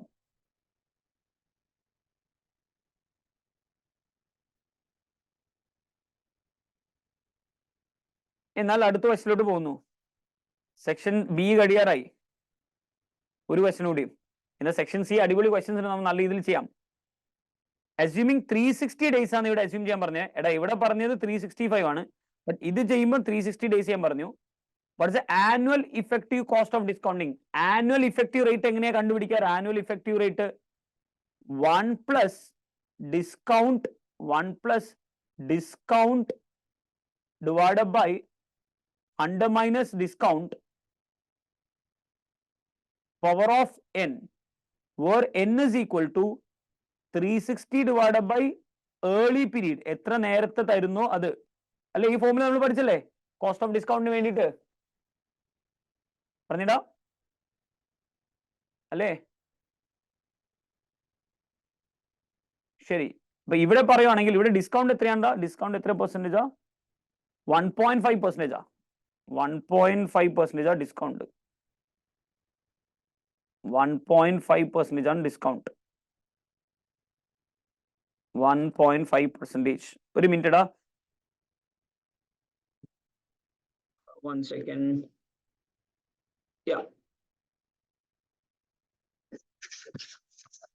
ഇപ്പൊ പ്രോപ്പർലി കേൾക്കുന്ന ഓഡിയോ കേൾക്കുന്നുണ്ടല്ലോ അല്ലേ? ഞാൻ അതിന്റെ മൈക്ക് ഒന്ന് മാറ്റി കണക്ട് ചെയ്തായിരുന്നു. കേൾക്കുന്നുണ്ടോ? പറഞ്ഞേ, കേൾക്കുന്നുണ്ടോ? ഓക്കെ ആണോ? പറഞ്ഞേ കേൾക്കുന്നുണ്ടോ? ഒന്നുകൂടി ചെക്ക് ചെയ്യുന്നു. ചെക്ക്. കേൾക്കുന്നുണ്ടോ? യാ, ശരി.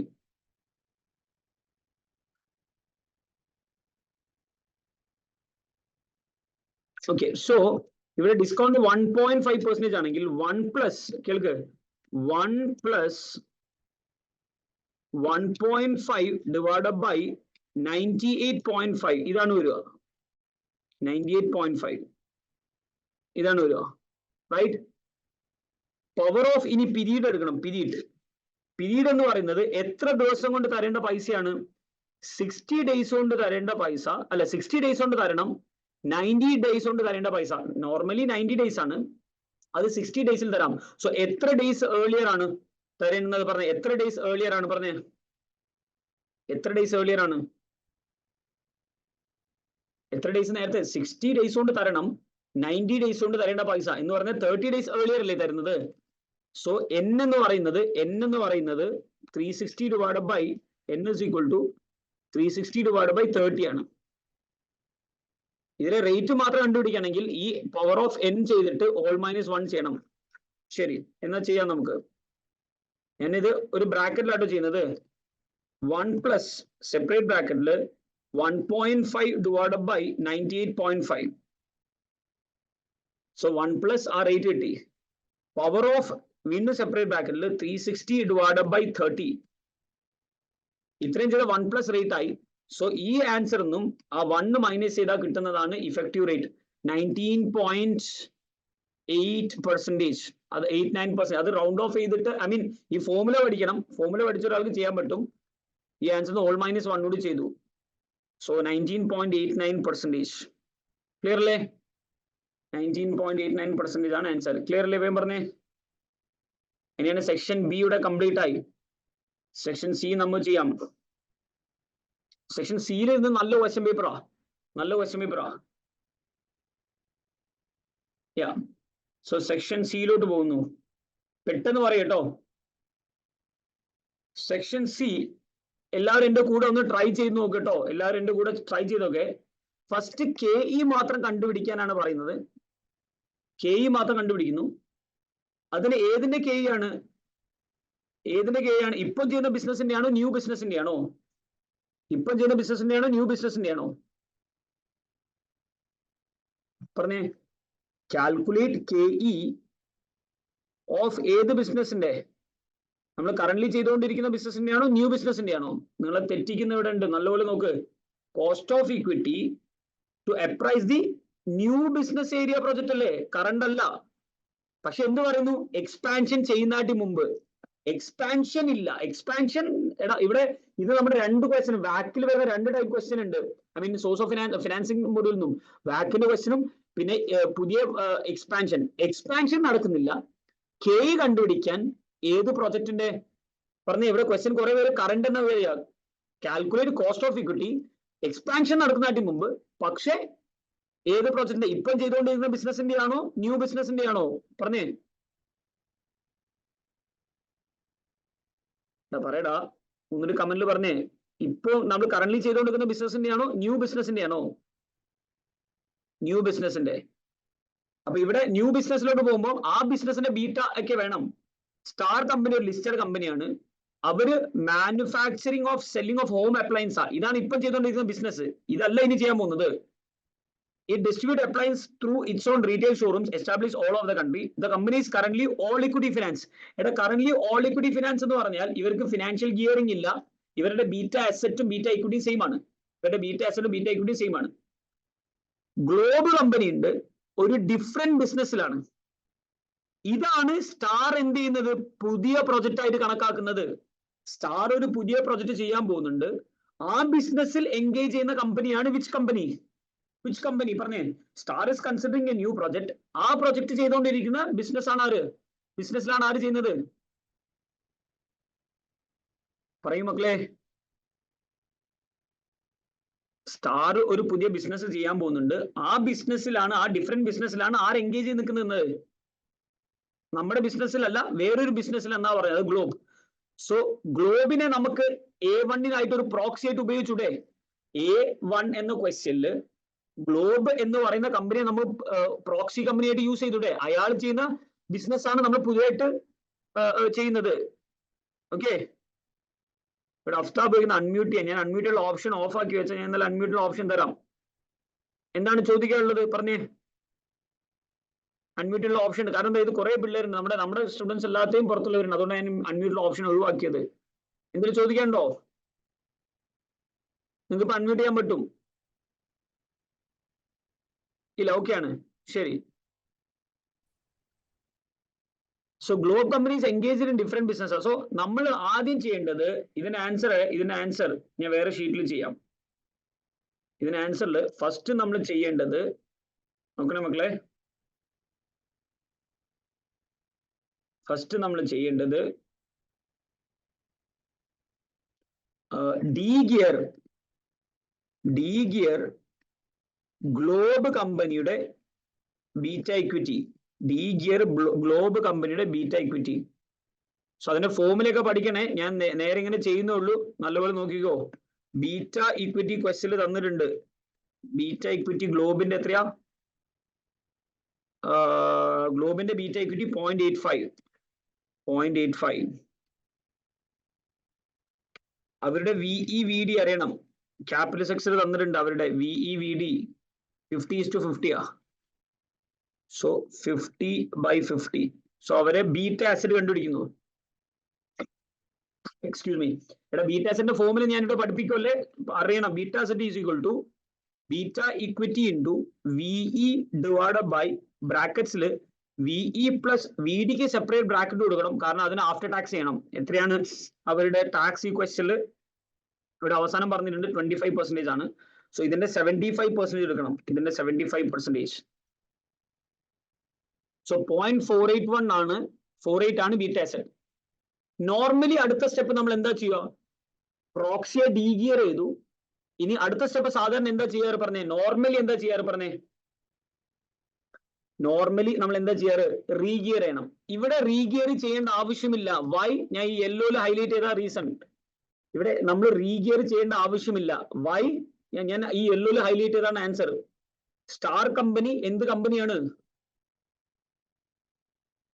സ്റ്റാർ കമ്പനി എന്ത് കമ്പനിയാണ്? ആ യെല്ലോയിൽ ഹൈലൈറ്റ് ചെയ്താണ് കാരണം. പറയടാ, സ്റ്റാർ കമ്പനി എന്ത് കമ്പനിയാണ്?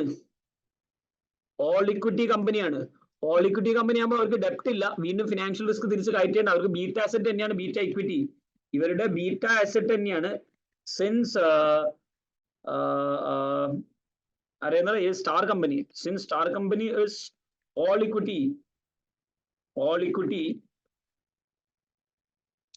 then beta asset is equal to beta equity എന്നായിട്ട് നമ്മൾ കണക്കാക്കുന്നു. വേറെ ഇല്ല, റീഗിയർ ആവശ്യമില്ല. സോ അവരുടെ KE ഇതെന്ന് പറഞ്ഞാൽ KEU ആണ്, അൺഗിയേർഡ് KE എന്ന് വേണമെങ്കിൽ പറയാം. അവർക്ക് ഗിയേർഡ് അല്ല. RF എത്രയാണ്? RF 4%, risk premium 7.5. So 4% plus beta asset തന്നെയാണ് beta equity into risk premium 7.5, 0.075. So ഇതാണ് KE വരാ 7.643. Okay. പക്ഷെ ഇവിടെ നോക്ക് പല കുട്ടികൾക്കും ഇതിന് 2 മാർക്ക്, 1 മാർക്ക് നഷ്ടപ്പെടും. Explain your method. So explanation ചെയ്യണം. എക്സ്പ്ലനേഷൻ എന്താ എക്സ്പ്ലനേഷൻ ചെയ്യേണ്ടത്? നമ്മളൊരു പുതിയ പ്രൊജക്റ്റിലോട്ട് പോവുകയാണ്. ആ പുതിയ പ്രൊജക്റ്റിലാണ് ഗ്ലോബ് ഉള്ളത്. അതുകൊണ്ട് ഗ്ലോബ് ഒരു എന്താ റൈറ്റ് പ്രോക്സിയാണ്.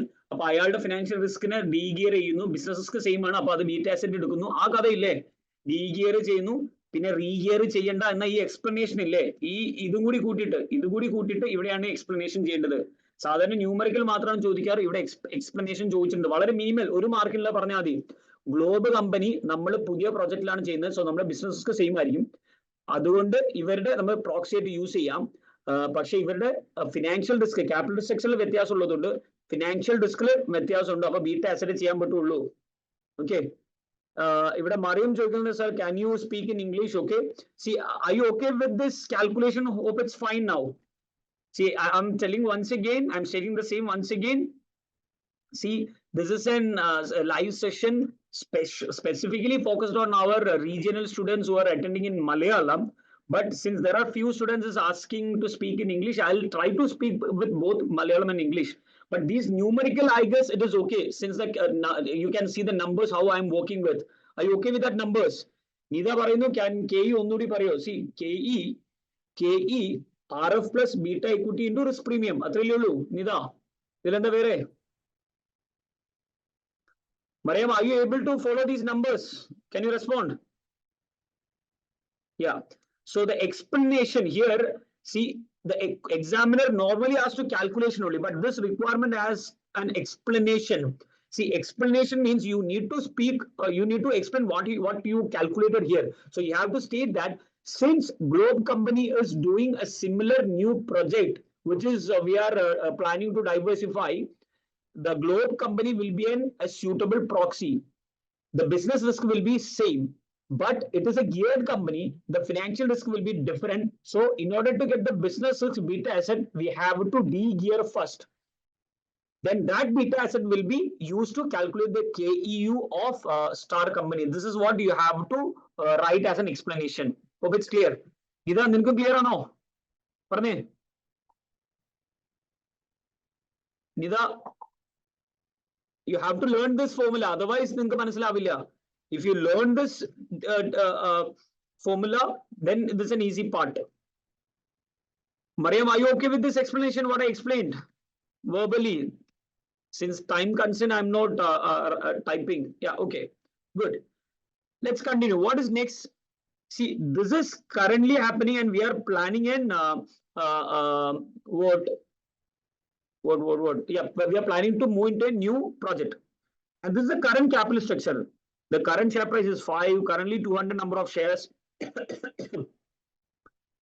ഇവരുടെ EBIT 3 ഉണ്ട്. PE ratio currently 3 ആണ്. EBIT is estimated to grow by 20% due to the expansion into new markets. So for further expansion, they are planning to invest 200 million. After some discussion in board meeting, the following alternative sources funding has been identified. Either they can go for a right issue or they can go for a loan note. So the A2 is question from this. A2 question TERP ആണ് 2 marks. TERP. So TERP കണ്ടുപിടിക്കണമെങ്കിൽ the normal format was number of shares, price, and total. Existing numbers and new issue. ഇതാണ് നമ്മൾ കണ്ടുപിടിക്കുക. And this is not given in this question. നമ്മുടെ existing numbers ഉം new issue ഇങ്ങനെ പറയാറുണ്ടോ, like 341 or 542. ഈ ratio 542, is this ratio given? ഈ ratio തന്നിട്ടുണ്ടോ? പറഞ്ഞേ, is this ratio given? Like 542, 341, is that ratio given? No, right? Similar questions we already practice. Ratios തന്നിട്ടില്ലെങ്കിൽ, if ratios is not given, we already practice similar questions. Ratios given അല്ലെങ്കിൽ എങ്ങനെ ചെയ്യണം എന്നുള്ള, like question named which question? Tin കമ്പനിയുടെ ഒക്കെ കൂടെ ചെയ്തില്ലായിരുന്നു, ലെഫോർഗെ ആണോ?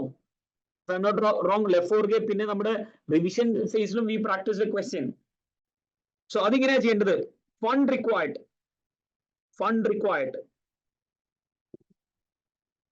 What is the fund required? This is the working note. working out to calculate right issue ratio. Right issue ratio കണ്ടുപിടിക്കാൻ. If it is not given in the question. What is the fund required for expansion? They said fund required for the expansion is 200 million. It's stated here also. ഇവിടെയും പറഞ്ഞിട്ടുണ്ട് 200 million. So I'm trying to mix both language, English and Malayalam. ആർക്കെങ്കിലും, if anyone felt a discomfort, please do unmute and ask. So fund required is 200. Fund required is 200. And they are planning a right issue at a 20% discount to the current share price. Current share price is 5. It is said here. Current share price is 5. So right issue price, right issue price.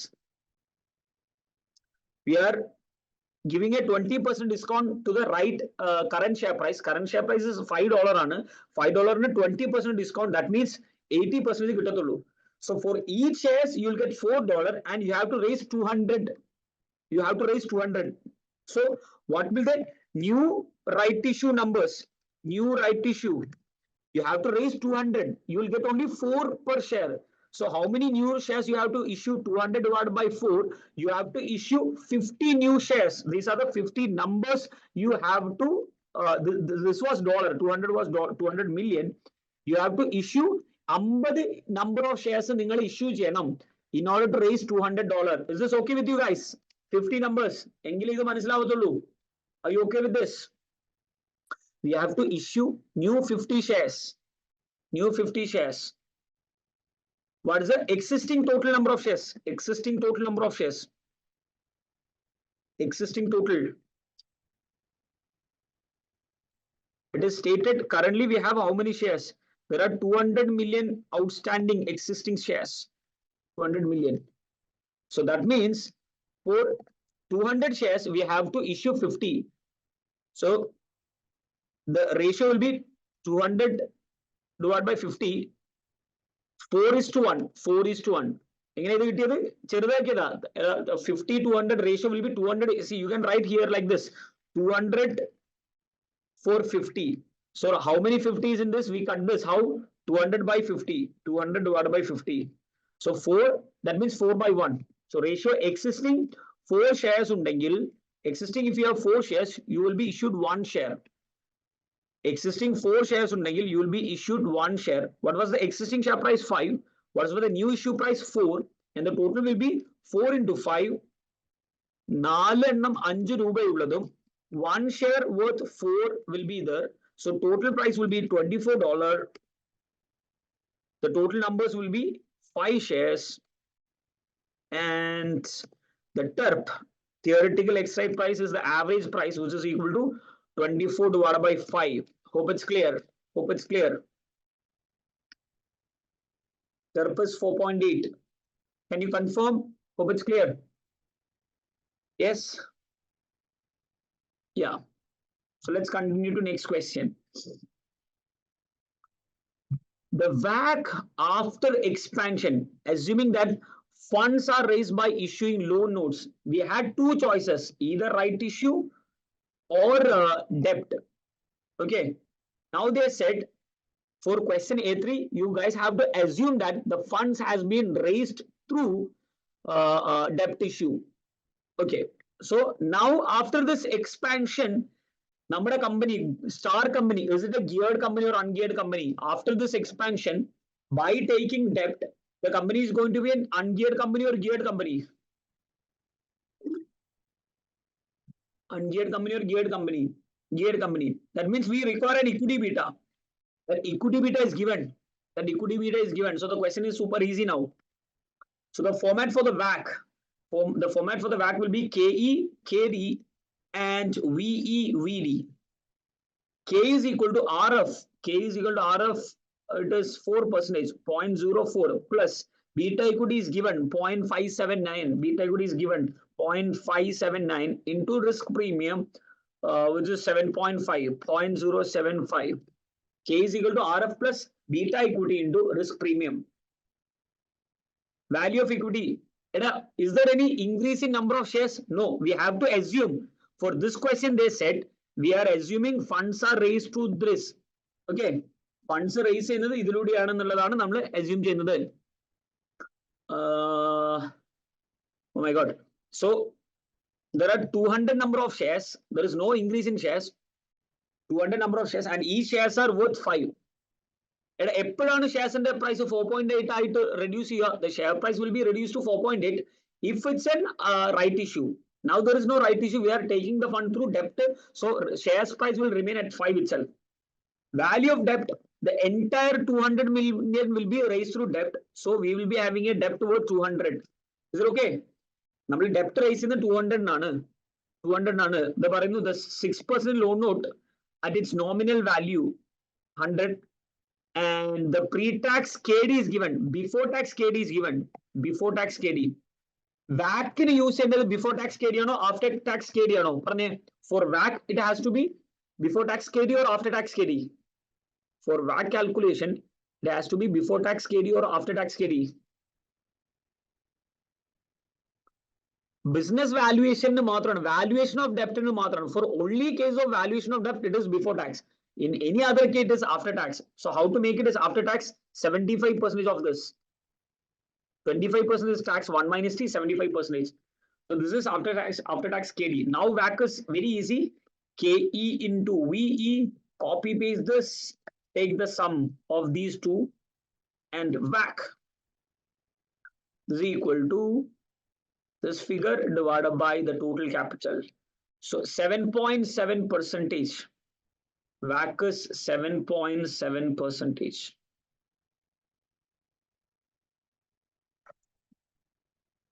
Okay. But this question data is not straightforward. It is mixed everything, mixed up. In my opinion, this is not that much easy question. This is a challenging question. You have to be very careful about the scenario reading. Ningal scenario reading വളരെ properly ചെയ്താലേ ഇതിലെ marks score ചെയ്യാൻ പറ്റുള്ളൂ. What is your opinion? Is this a straightforward question? A bit challenge question. എന്താ നിങ്ങൾ ഇത് solve ചെയ്തിട്ട്? How you felt, guys? What നിങ്ങളുടെ feeling എന്താണ്? How you felt? Is this an easy question or a bit challenge question? It was a challenge question. Why? Because ഇതിൽ മറ്റേ tin company, spine companyയുടെ mix ഉണ്ട്, WACC ഉണ്ട്, everything ഉണ്ട്.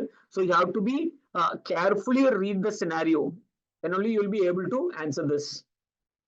Hope now it's clear. After the explanation, hope it's clear now. അല്ലേ clear അല്ലേ പറഞ്ഞേ?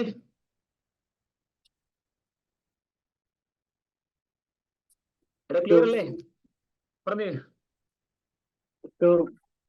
പറയൂ. Doubt ചോദിച്ചോ? വേഗം ചോദിക്കുക. സോറി, ഡെപ്റ്റ് റിഡീം ചെയ്യുന്നത് നോമിനൽ വാല്യൂത്തിനാണ് നമുക്ക് കൂപ്പൺ ഇൻട്രസ്റ്റ് ഡിവൈഡ് ബൈ ആ മെത്തേഡ് യൂസ് ചെയ്യാൻ പറ്റും. ഇത് റെഡീമബിൾ ആണ്, ഇയർ ഒന്നും നമ്മൾ പറഞ്ഞിട്ടില്ലല്ലോ. So and this has only അതല്ല ഞാൻ കോമൺ ആയിട്ട് ചോദിച്ചാണ്. This are 4 marks only. Okay, അതല്ല ഞാൻ കോമൺ ആയിട്ട് ചോദിച്ചത്. ഡെപ്റ്റ് റിഡീം ചെയ്തത് നോമിനൽ വാല്യൂ ആണെങ്കിൽ നമുക്ക് coupon interest divide by T0 method same തന്നെയായിരിക്കും. കൂപ്പണും KDയും സെയിം ആയിരിക്കും. 100. Okay. So continue to next question. Evaluate the possible impact of each financing method used of the wealth of shareholders and comment on the acceptability of each method. See, this has to be a spreadsheet. This has to be a spreadsheet in the exam. By wrong, ഇവര് word തന്നുപോയി കേട്ടോ. ഇത് ശരിക്കും സ്പ്രെഡ്ഷീറ്റിലാണ് ചെയ്യേണ്ടത്. Spreadsheet ഇല്ലെങ്കിൽ പിന്നെ we have to go with table. You have to go with table. You have to go with the table like this. But in exam, I believe you will get an Excel for this since it's a numerical question. Yeah. So നമുക്ക് evaluate the possible impact of financing method. Right issue എടുത്താൽ, loan note എടുത്താൽ. So this is a kind of spine company, tin company ഒക്കെ ചെയ്തില്ലായിരുന്നു, അതിന്റെയാണ്. So നമുക്ക് എന്ത് വേണം? Earnings before tax വേണം. Current EBIT എത്രയാ? What is current? 66. Normally നമ്മൾ current കൂടി എഴുതാറുണ്ട്.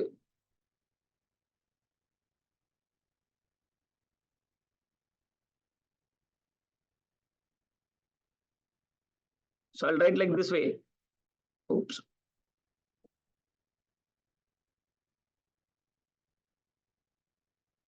One second. Resize it. I don't know.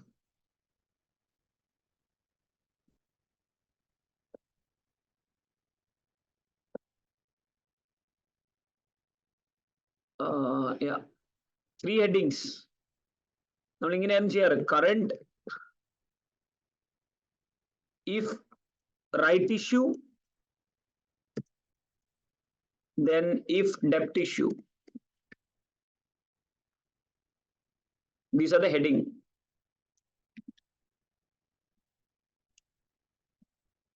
So earnings before interest and tax, EBIT.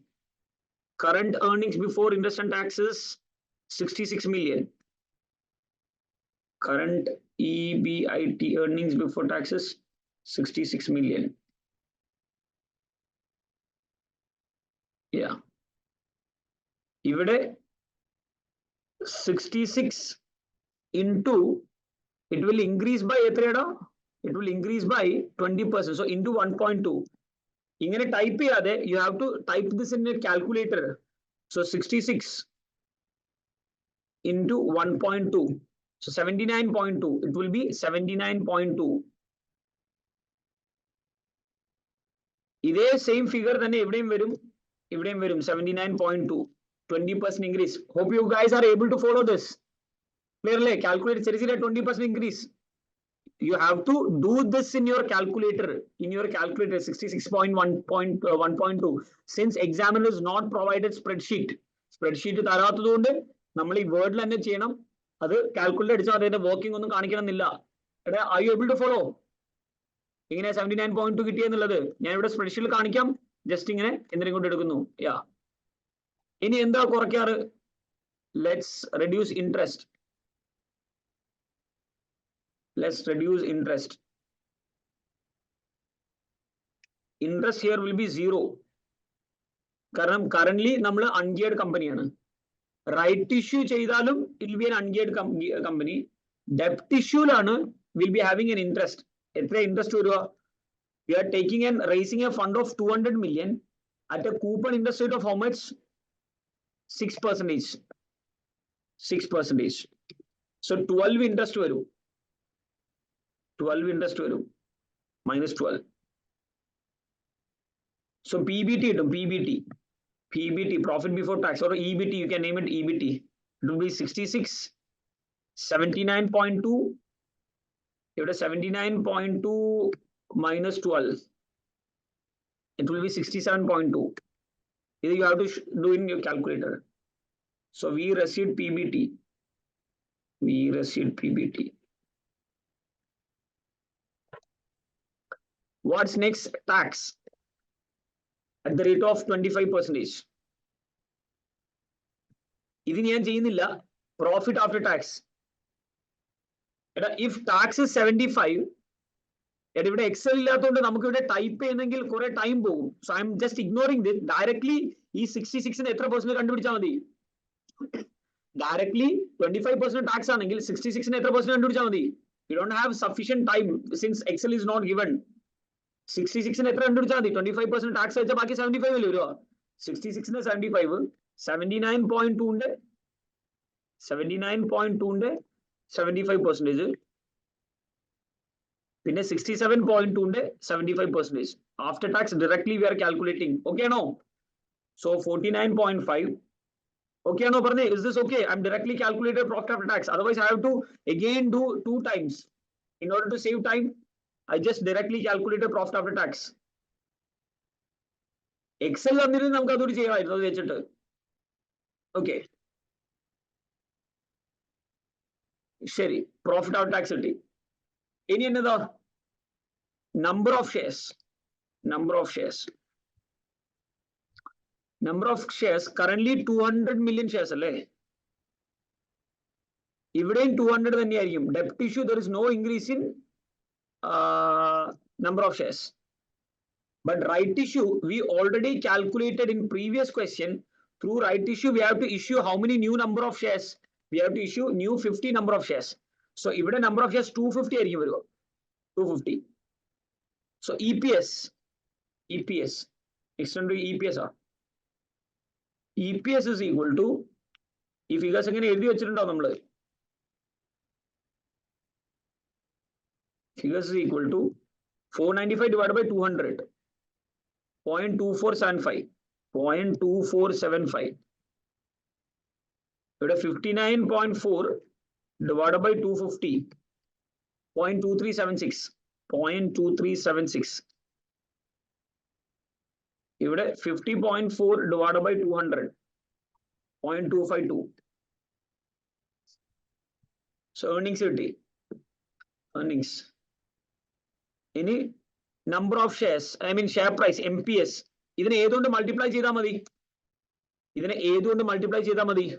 പറഞ്ഞേ. EPS കിട്ടി, ഒരു ഷെയറിന്റെ പ്രൈസ് കിട്ടണമെന്നുണ്ടെങ്കിൽ നമുക്ക് ഏതുകൊണ്ട് മൾട്ടിപ്ലൈ ചെയ്താൽ മതി? And PE ratio is assumed to be, ഇത് പറഞ്ഞില്ലെങ്കിലും നമ്മൾ എന്താ ചെയ്യുക? PE ratio is assumed to be 20. നമ്മൾ സെയിം ആണെന്ന് അസ്യൂം ചെയ്യുന്നു. ഓക്കെ, 20. So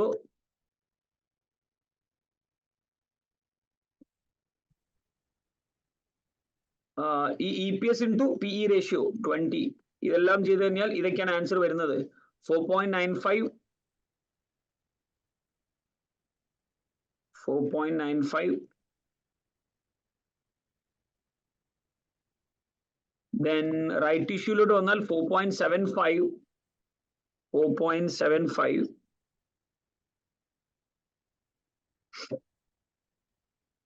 Then 5.04, 5.04. ഇതിങ്ങനെ കറക്റ്റ് ഫോർമാറ്റിൽ ചെയ്യുവാണെങ്കിൽ it will be an easy question. Otherwise, if you didn't put a proper format like this, then this is going to be a very challenging question. ഇതുപോലെ നിങ്ങൾ ഒരു proper format കൊടുത്തില്ലായിരുന്നുവെങ്കിൽ this is going to be a challenge question. ഇനി ഇതിനെ evaluate ചെയ്യണം. എന്താ evaluation? നമ്മൾ പറയാം evaluation. Shareholders wealth is maximised in, shareholders wealth is maximised in ഏതിലാണ് പറഞ്ഞേ? In which issue? Debt issue. But before making final decision, we need to consider the increase in what also? Increase in what also? More debt means increase in what? More debt means increase in what risk? Increase in Financial risk. So നമ്മളൊരു സ്ഥിരമായിട്ടുള്ള standard comment പഠിച്ചു വെച്ചിട്ടുണ്ട്. The shareholders' wealth is maximized when the debt issue is used 5.04. But before making final decision, we need to consider the increase in financial risk. More, that means more financial risk will be there. If this increase in financial risk is well under what? If this increase in financial risk is well under what? The statement പഠിച്ചില്ല, we learned a statement. If this increase in financial risk is well under The tolerable level of. Yeah, great, good. Under the tolerable level of risk, then the debt finance will be acceptable, or else we need to reconsider the decision. Okay. So, this question it's a mix of VAC question like HEBAC, defense company, card company, അതുപോലെ തന്നെ spine, left fork, ഇതെല്ലാം കൂടി mix up ചെയ്ത് വന്ന question ആണ്. That's why this might felt a little challenge. Plus, ഇവിടെ നിങ്ങൾക്ക് എന്ത് തന്നില്ല for this answer? നിങ്ങൾക്ക് ഏത് തന്നിട്ടില്ല? സ്പ്രെഡ്ഷീറ്റ് തന്നിട്ടില്ലല്ലോ. സ്പ്രെഡ്ഷീറ്റ് തരുവാണെങ്കിൽ കുറച്ചുകൂടി ഈസിലി നിങ്ങൾ ചെയ്യില്ലായിരുന്നോ? Most of the case spreadsheet തരേണ്ട. തന്നില്ലെങ്കിൽ നിങ്ങൾ ഇങ്ങനെ ചെയ്യേണ്ടി വരും. നിങ്ങൾക്ക് ടൈം നിങ്ങളുടെ പിടിക്കാൻ വേണ്ടി ഇങ്ങനെയാണ് ഇതാണെങ്കിലും ചെയ്യണം കേട്ടോ.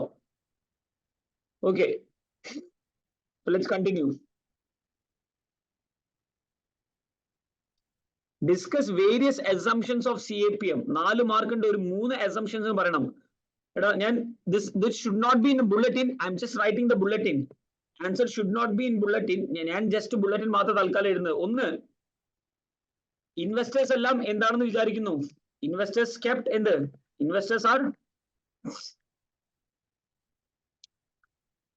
kept balanced diversified portfolio എന്നല്ലേ? ബാലൻസ്ഡ് ഡൈവേഴ്സിഫൈഡ് പോർട്ട്ഫോളിയോ എന്നാണ് ഒരു അസംപ്ഷൻ. രണ്ടാമത്തേത്, സ്റ്റോക്ക് മാർക്കറ്റ് എന്താണെന്നാണ് അസ്യൂം ചെയ്യുന്നത്? പെർഫെക്റ്റ് ആണോ ഇംപെർഫെക്റ്റ് ആണോ? Perfect. Stock market perfect. That means നമ്മുടെ ടാക്സ് ഇല്ല, ടാക്സ് മാറുന്നില്ല, ഇഷ്യൂ കോസ്റ്റ് വളരെ മിനിമൽ ആണ്, അല്ലെങ്കിൽ സീറോ ആണ്. All information is available to everyone. Plus, all investors can borrow at what rate? All investors can borrow at RF. ഈ മൂന്ന് എന്താ നിങ്ങൾ ഇത് വേണമെങ്കിൽ this is single period method ആണെന്ന് പറയാം, സിംഗിൾ പീരീഡ് മെത്തേഡ് ആണെന്നും പറയാം. കാരണം ഇതിപ്പം കറന്റ് ഉള്ള beta we calculate this K using current beta, current risk premium, current RF. This might be changed in every year. Project is for in 1 year? No, project will be 1 year, 2 year, 4 year, 5 year. It could be 3, 4, 5 വർഷമുള്ള പ്രൊജക്റ്റുകളായിരിക്കാം. But the KE or WACC what we calculated is based on current RF, current beta, current risk premium. This is only applicable for current year. So this KE is only for current year. This is a single period method. But most of our investment projects is only for a single period or multiple period. But a project multiple period Multiple bit. period. So these are the assumptions of CAPM. ഇങ്ങനെ bulletin ആയിട്ടാണ് എഴുതേണ്ടത്, അല്ലെങ്കിൽ these are headings. These Headings. are headings. You have to Headings. write down some notes in between this, otherwise you won't get good marks. You have to reason it. What does this mean? ഇതെന്താണ് ഉദ്ദേശിക്കുന്നത് എന്നുള്ളത് നിങ്ങൾ അതിൽ പറയണം.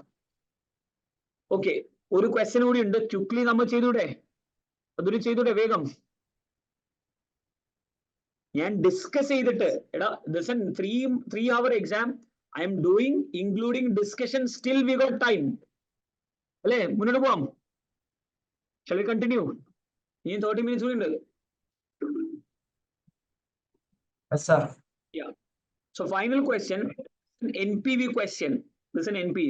Calculate nominal NPV and comment. Okay. See, I'll be using this Excel. 4 years ago, so it will be T0, T1, T2, T3, T4.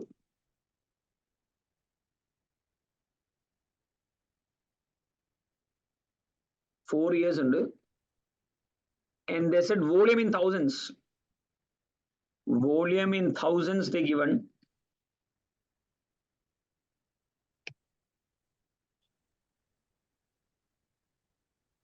It is 120, 135, 160, 100. 160 and 100. Current selling price is 35 and inflation is, normally format will be total sales, total variable cost and total fixed cost. Then we'll get operating cash flow before tax. This is a classic question. സ്ഥിരം വരുന്ന type വളരെ classic question ആണ്, simple question ആണ്. So total sales, volume into selling price. 35, and these are in current terms. Current terms means inflated or not inflated. Current terms means Not inflated. Not inflated. We have to inflate it 1.06. So 1.06 power of 1. Now you can copy paste and change the powers. Power of 2, power of 3, and power of 4. Now total variable cost. Variable cost has to be negative. Volume into, again they said current terms to 23. That means not inflated. We have to inflate this variable cost at variable inflation rate is 4%. So 1.04 power of 1. You have to do like this quickly. Exams, see, look, I'm discussing and doing this. I will discuss either religion. So you have to be super quick like this. And what about total fixed cost? Fixed costs are given in what terms?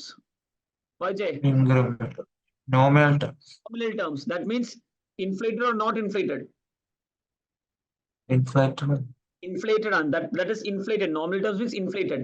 So 750 on year 1 and 2, then 800 in thousands. It will be 750. 750 in year 1 and year 2. Then 800. It's 800, right? Yeah, 800 in year 3 and year 4. So we'll take the sum. It will be the operating cash flow before tax. We have to calculate tax at the rate of, what is the tax rate? Tax rate is 25%. Tax is settled in the same year itself. So tax 25% on operating cash flow.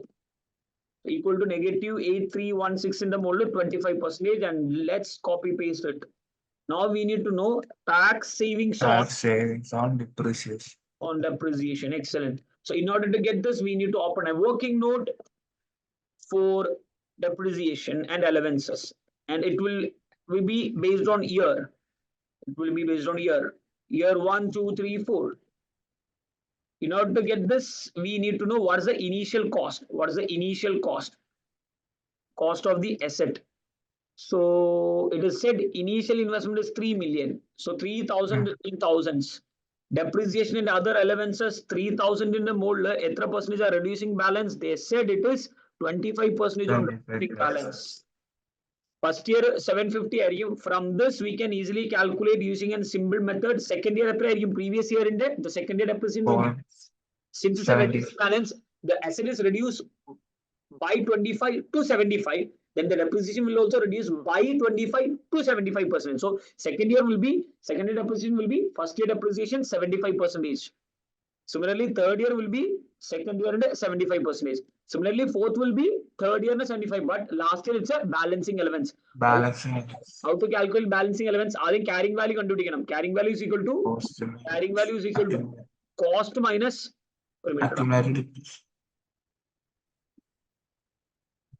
This is equal to cost minus accumulated depreciation. Again, accumulated depreciation, sum of all depreciation. In 3 years in a depreciation.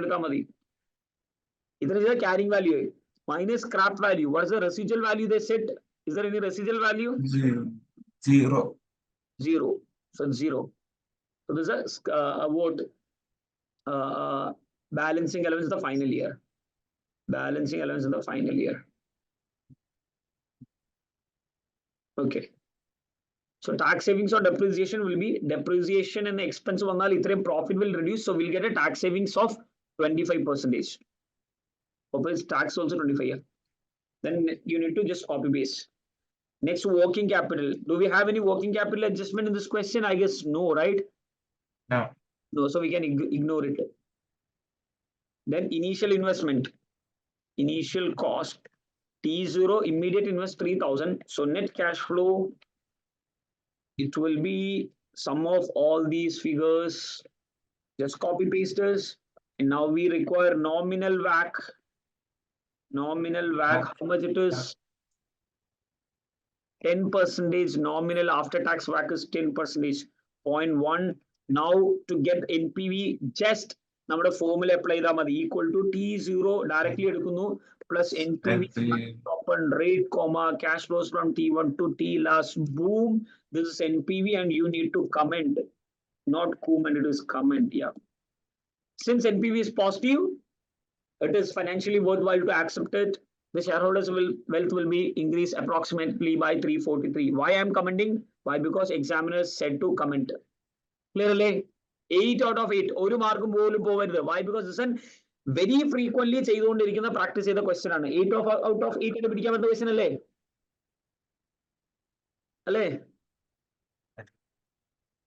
Yeah. So continuing. Next. Explain briefly term sensitivity analysis. Endana sensitivity analysis. So I'll write here then. 2 mark. 2 sentences required. Sensitivity analysis is an what if analysis. What if analysis which measures the change in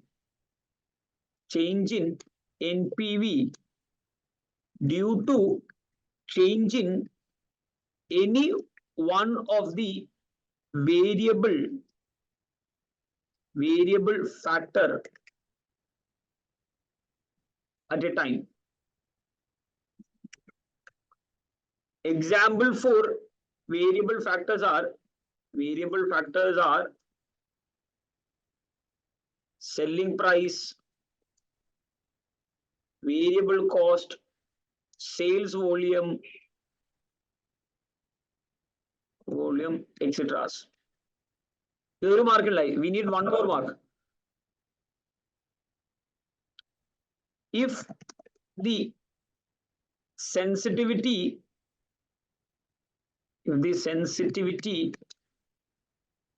rate of NPV is low, that means that variable factor is low critical ano, high critical ano. If High the critical. rate of NPV is low, that means that variable factor is highly critical to achieve the estimated NPV. Okay. Highly critical to achieve estimated NPV. So two marks content aile. Do you feel that is this sufficient for 2 marks? Yes, there are 2 statements. Done. Only 2 marks. Marks and madi. Ini 3 marks undengilo. If this was a 3 marks, നിങ്ങൾ എന്തായിരിക്കും അടുത്തൊരു plan? Compare ചെയ്യാൻ സാധിക്കുമോ? Formula you can write. For example, the formula for sales volume formula today. If it's a 3 marks question. Marks and if more marks, you have to go with more content. Clear? Please respond, my dear students. Okay, sir. Yeah. Yes, sir. So next, see, ഇവിടുത്തെ ഒരു challenge.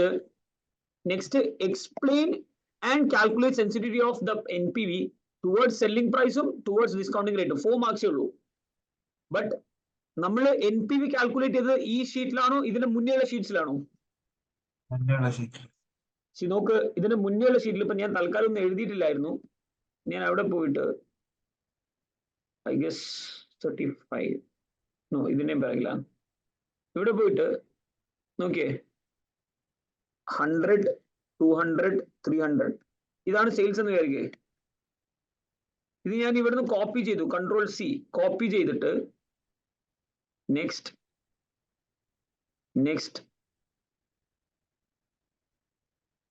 ഇവിടെ വന്നിട്ട് paste ചെയ്യാൻ പറ്റുന്നുണ്ടോ? ഇല്ല. നമ്മള് ക്ലാസ്സിൽ പഠിക്കുമ്പോൾ നമ്മൾ ഇതിന്റെ തൊട്ട് താഴെ തന്നെയും ചെയ്യുക. So you have to note it down this. അല്ലെങ്കിൽ സെയിൽസ് ഒന്നുകൂടി ചെയ്താൽ മതി. ഈ ഫിഗർ ഇല്ലേ, ഈ ഒരു പോർഷൻ ഒന്നുകൂടി ചെയ്യുക. ടോട്ടൽ സെയിൽസിന്റെ ഫിഗർ ഒന്നുകൂടെ ചെയ്യുക. ക്ലിയർ ആണോ? ടോട്ടൽ സെയിൽസിന്റെ ലൈൻ ഒന്നുകൂടി ചെയ്യേണ്ടി വരും. കാരണം അവിടുന്ന് കോപ്പി പേസ്റ്റ് ചെയ്യാൻ പറ്റില്ല നമുക്ക്. അല്ലെങ്കിൽ നോട്ട് ഓൺ ചെയ്ത് എഴുതി എടുത്തിട്ട് വേണം എഴുതാൻ. അതിനായിട്ട് നല്ല ഒന്നുകൂടി ചെയ്യുന്നല്ലേ സ്പ്രെഡ്ഷീറ്റില്. ഓക്കെ? ടോട്ടൽ സെയിൽസ് കിട്ടി. സെയിൽസിന് ടാക്സിന്റെ ഇഫക്ട് ഉണ്ടോ ഇല്ലയോ? Sales tax effect. So tax on sales, we have to reduce that 25%. If 1 year arrear anengil nammal ingane link cheyadu. If it was 1 year arrear, we'll be linked like this. Since it's the same year, we can copy paste. So total sales net of tax.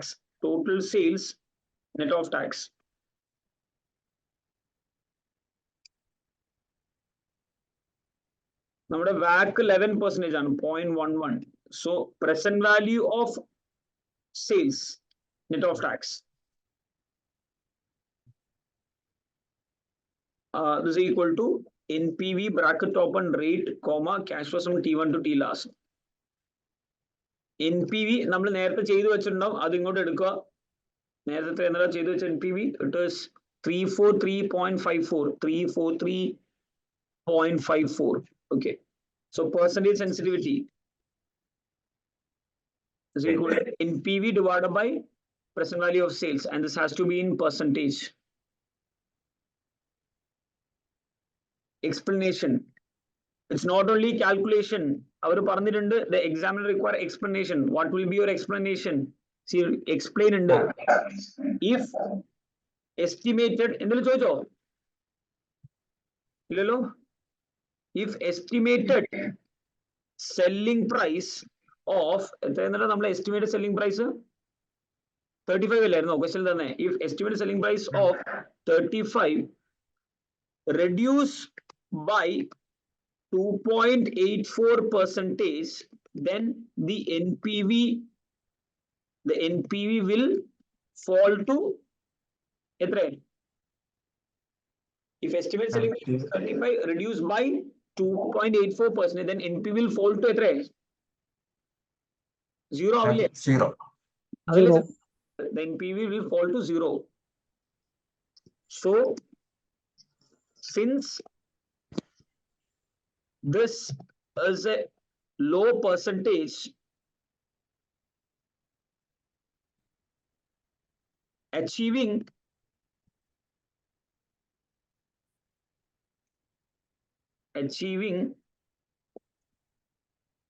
actual selling price as 35 is highly critical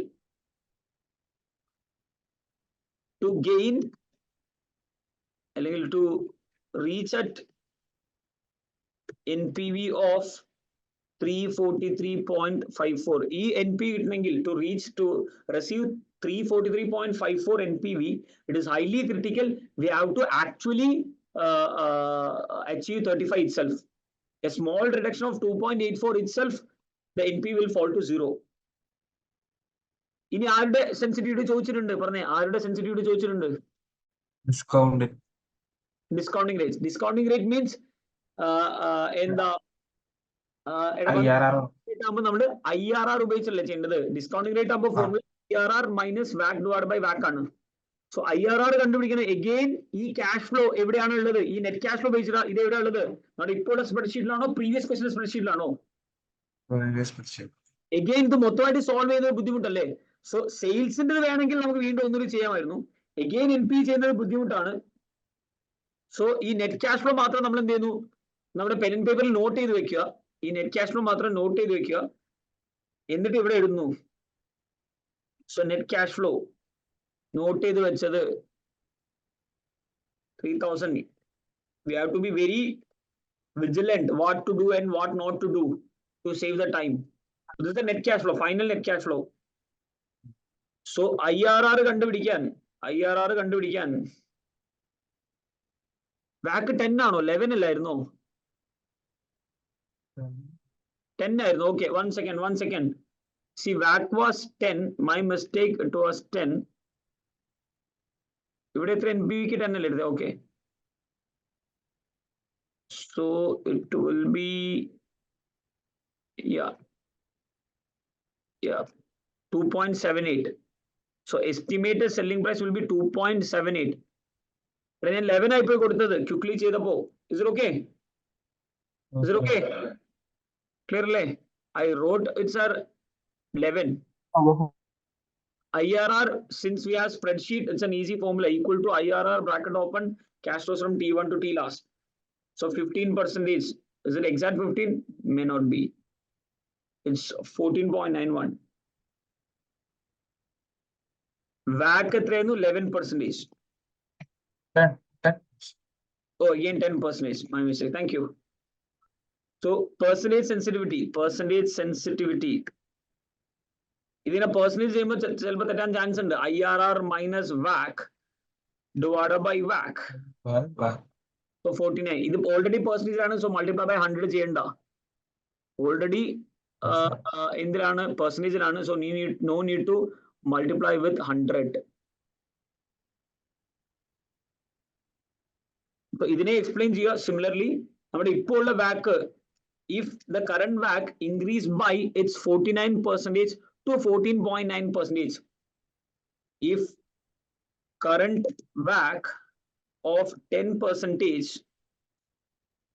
increased, if current WACC of 10% increased by its 49.07%, then NPV will be NPV will be 0. Comparatively, ഇത് highly critical ആണോ low critical ആണോ? Comparatively this is low critical. മതി, 4 മാർക്കേ ഉള്ളൂ. Yeah. There is one more requirement, and which is very easy one. Discuss why DCF methods are superior to non-DCF. So ഏതൊക്കെ method compare ചെയ്യുന്നത്? ഏതൊക്കെയാണ് DCF methods? ഏതൊക്കെയാണ് DCF method? NPV, IRR, discount buyback. IRR, discounted payback. Mainly NPV, IRR എടുക്കാം. Non DCF method ഏതൊക്കെയാ? Non DCF method. ROC, ROC, ROC, payback. So why this is important? Why this is superior? ഈ മെത്തേഡ്സിന്റെ ഒക്കെ എടാ DCF മെത്തേഡ്സിന്റെ ഒക്കെ advantage ആണോ disadvantage ആണോ ഇത് superior ആവുമ്പോൾ ചോദിക്കാൻ പറഞ്ഞത്? superior advantage. ഈ മെത്തേഡ്സ് advantage. disadvantage നിങ്ങൾക്ക് മാർക്സ് കിട്ടും. Okay, so you can start with like stating that the main DCF methods are NPV and IRR, and the main non-DCF methods are ROC and payback. The following are the reasons why DCF methods are why DCF methods are either superior. ഒന്ന്, time value of money. Time value of money. മറ്റൊന്ന്, DCF methods എല്ലാ മെത്തേഡ്സും based on ഏതാടാ relevant cash flow ആണ്. Correct. Non DCF ROC ഏത് മെത്തേഡിലാണ്? Non DCF ROC is based on what? profit method. So ഇതെല്ലാം headings ആണ്. You have to write the content in between, but I'm just writing the the key headings only. Then Cash. full life, you can talk about full life. NPV ആയിക്കോട്ടെ, IRR ആയിക്കോട്ടെ, it considers full life of the project, but payback is only considered either. അത് കിട്ടുന്നവരാണോ? initial. Still, it actually ignore it ignores what? Post payback period cash flows, correct? Okay. പിന്നെ shareholder wealth, impact on shareholder wealth, ROC, payback period. ഇതില് ഏത് method മാത്രമാണ് exactly absolute ടേംസിൽ shareholder വെൽത്തിലോട്ട് കാണുന്നത്? Superior മെത്തേഡിലെ NPV ആണ്. All other just either state in percentage or just liquidity മാത്രമാണ് പേ ബാക്കിലൊക്കെ പറയുന്നത്. ഈ കാരണങ്ങളൊക്കെ കൊണ്ടാണ് ഇത് സുപ്പീരിയർ. 4 എണ്ണം മതി, 6 marks. 4 is fine if you well explained. Clear? Okay. So though we completed this including explanation, but theory editilla only heading, main headings matra idil, but including explanation I finished this within less than 3 hours. If we are master in this paper, this topic, we can complete this within time. But definitely as a student, you guys will have been more time consuming, but it is a paper we can complete in 3 hours itself, right? It's a good question paper. Section C, one question was easy. Investor appraisal was easy, but cost of capital, I mean, business financial question was a challenge. And in section A, B, there are good easy marks, but still there are few challenging or time consuming questions. Pair ആയിട്ട് അറിയുന്നത് മാത്രം attend ചെയ്ത് പോയാൽ തന്നെ നല്ല മാർക്കിൽ ഇത് pass ആവാൻ പറ്റും. So that's what you guys should do. If you felt a question little challenge, difficult, ഇതിൽ ഏത് ക്വസ്റ്റ്യൻ ആദ്യം start ചെയ്താലായിരിക്കും you will feel better, more confidence? If you start with this investment question or you start with business finance? Investment appraisal. If you started reading business finance and you felt there is something problem or something issues ഉണ്ടെന്ന് feel ചെയ്താൽ stop it, flag it, move to the next question. Definitely section C question, one question will be challenge, one question will be easy. അങ്ങനെ ആയിരിക്കും മിക്കവാറും ഉണ്ടാവാറ്. 2 question can be easy also, 2 question can also be challenge, but do remember mostly ഒരു question challenge ആണ് felt ചെയ്താൽ, if you felt, don't write it at the start, go to the next question. Clear?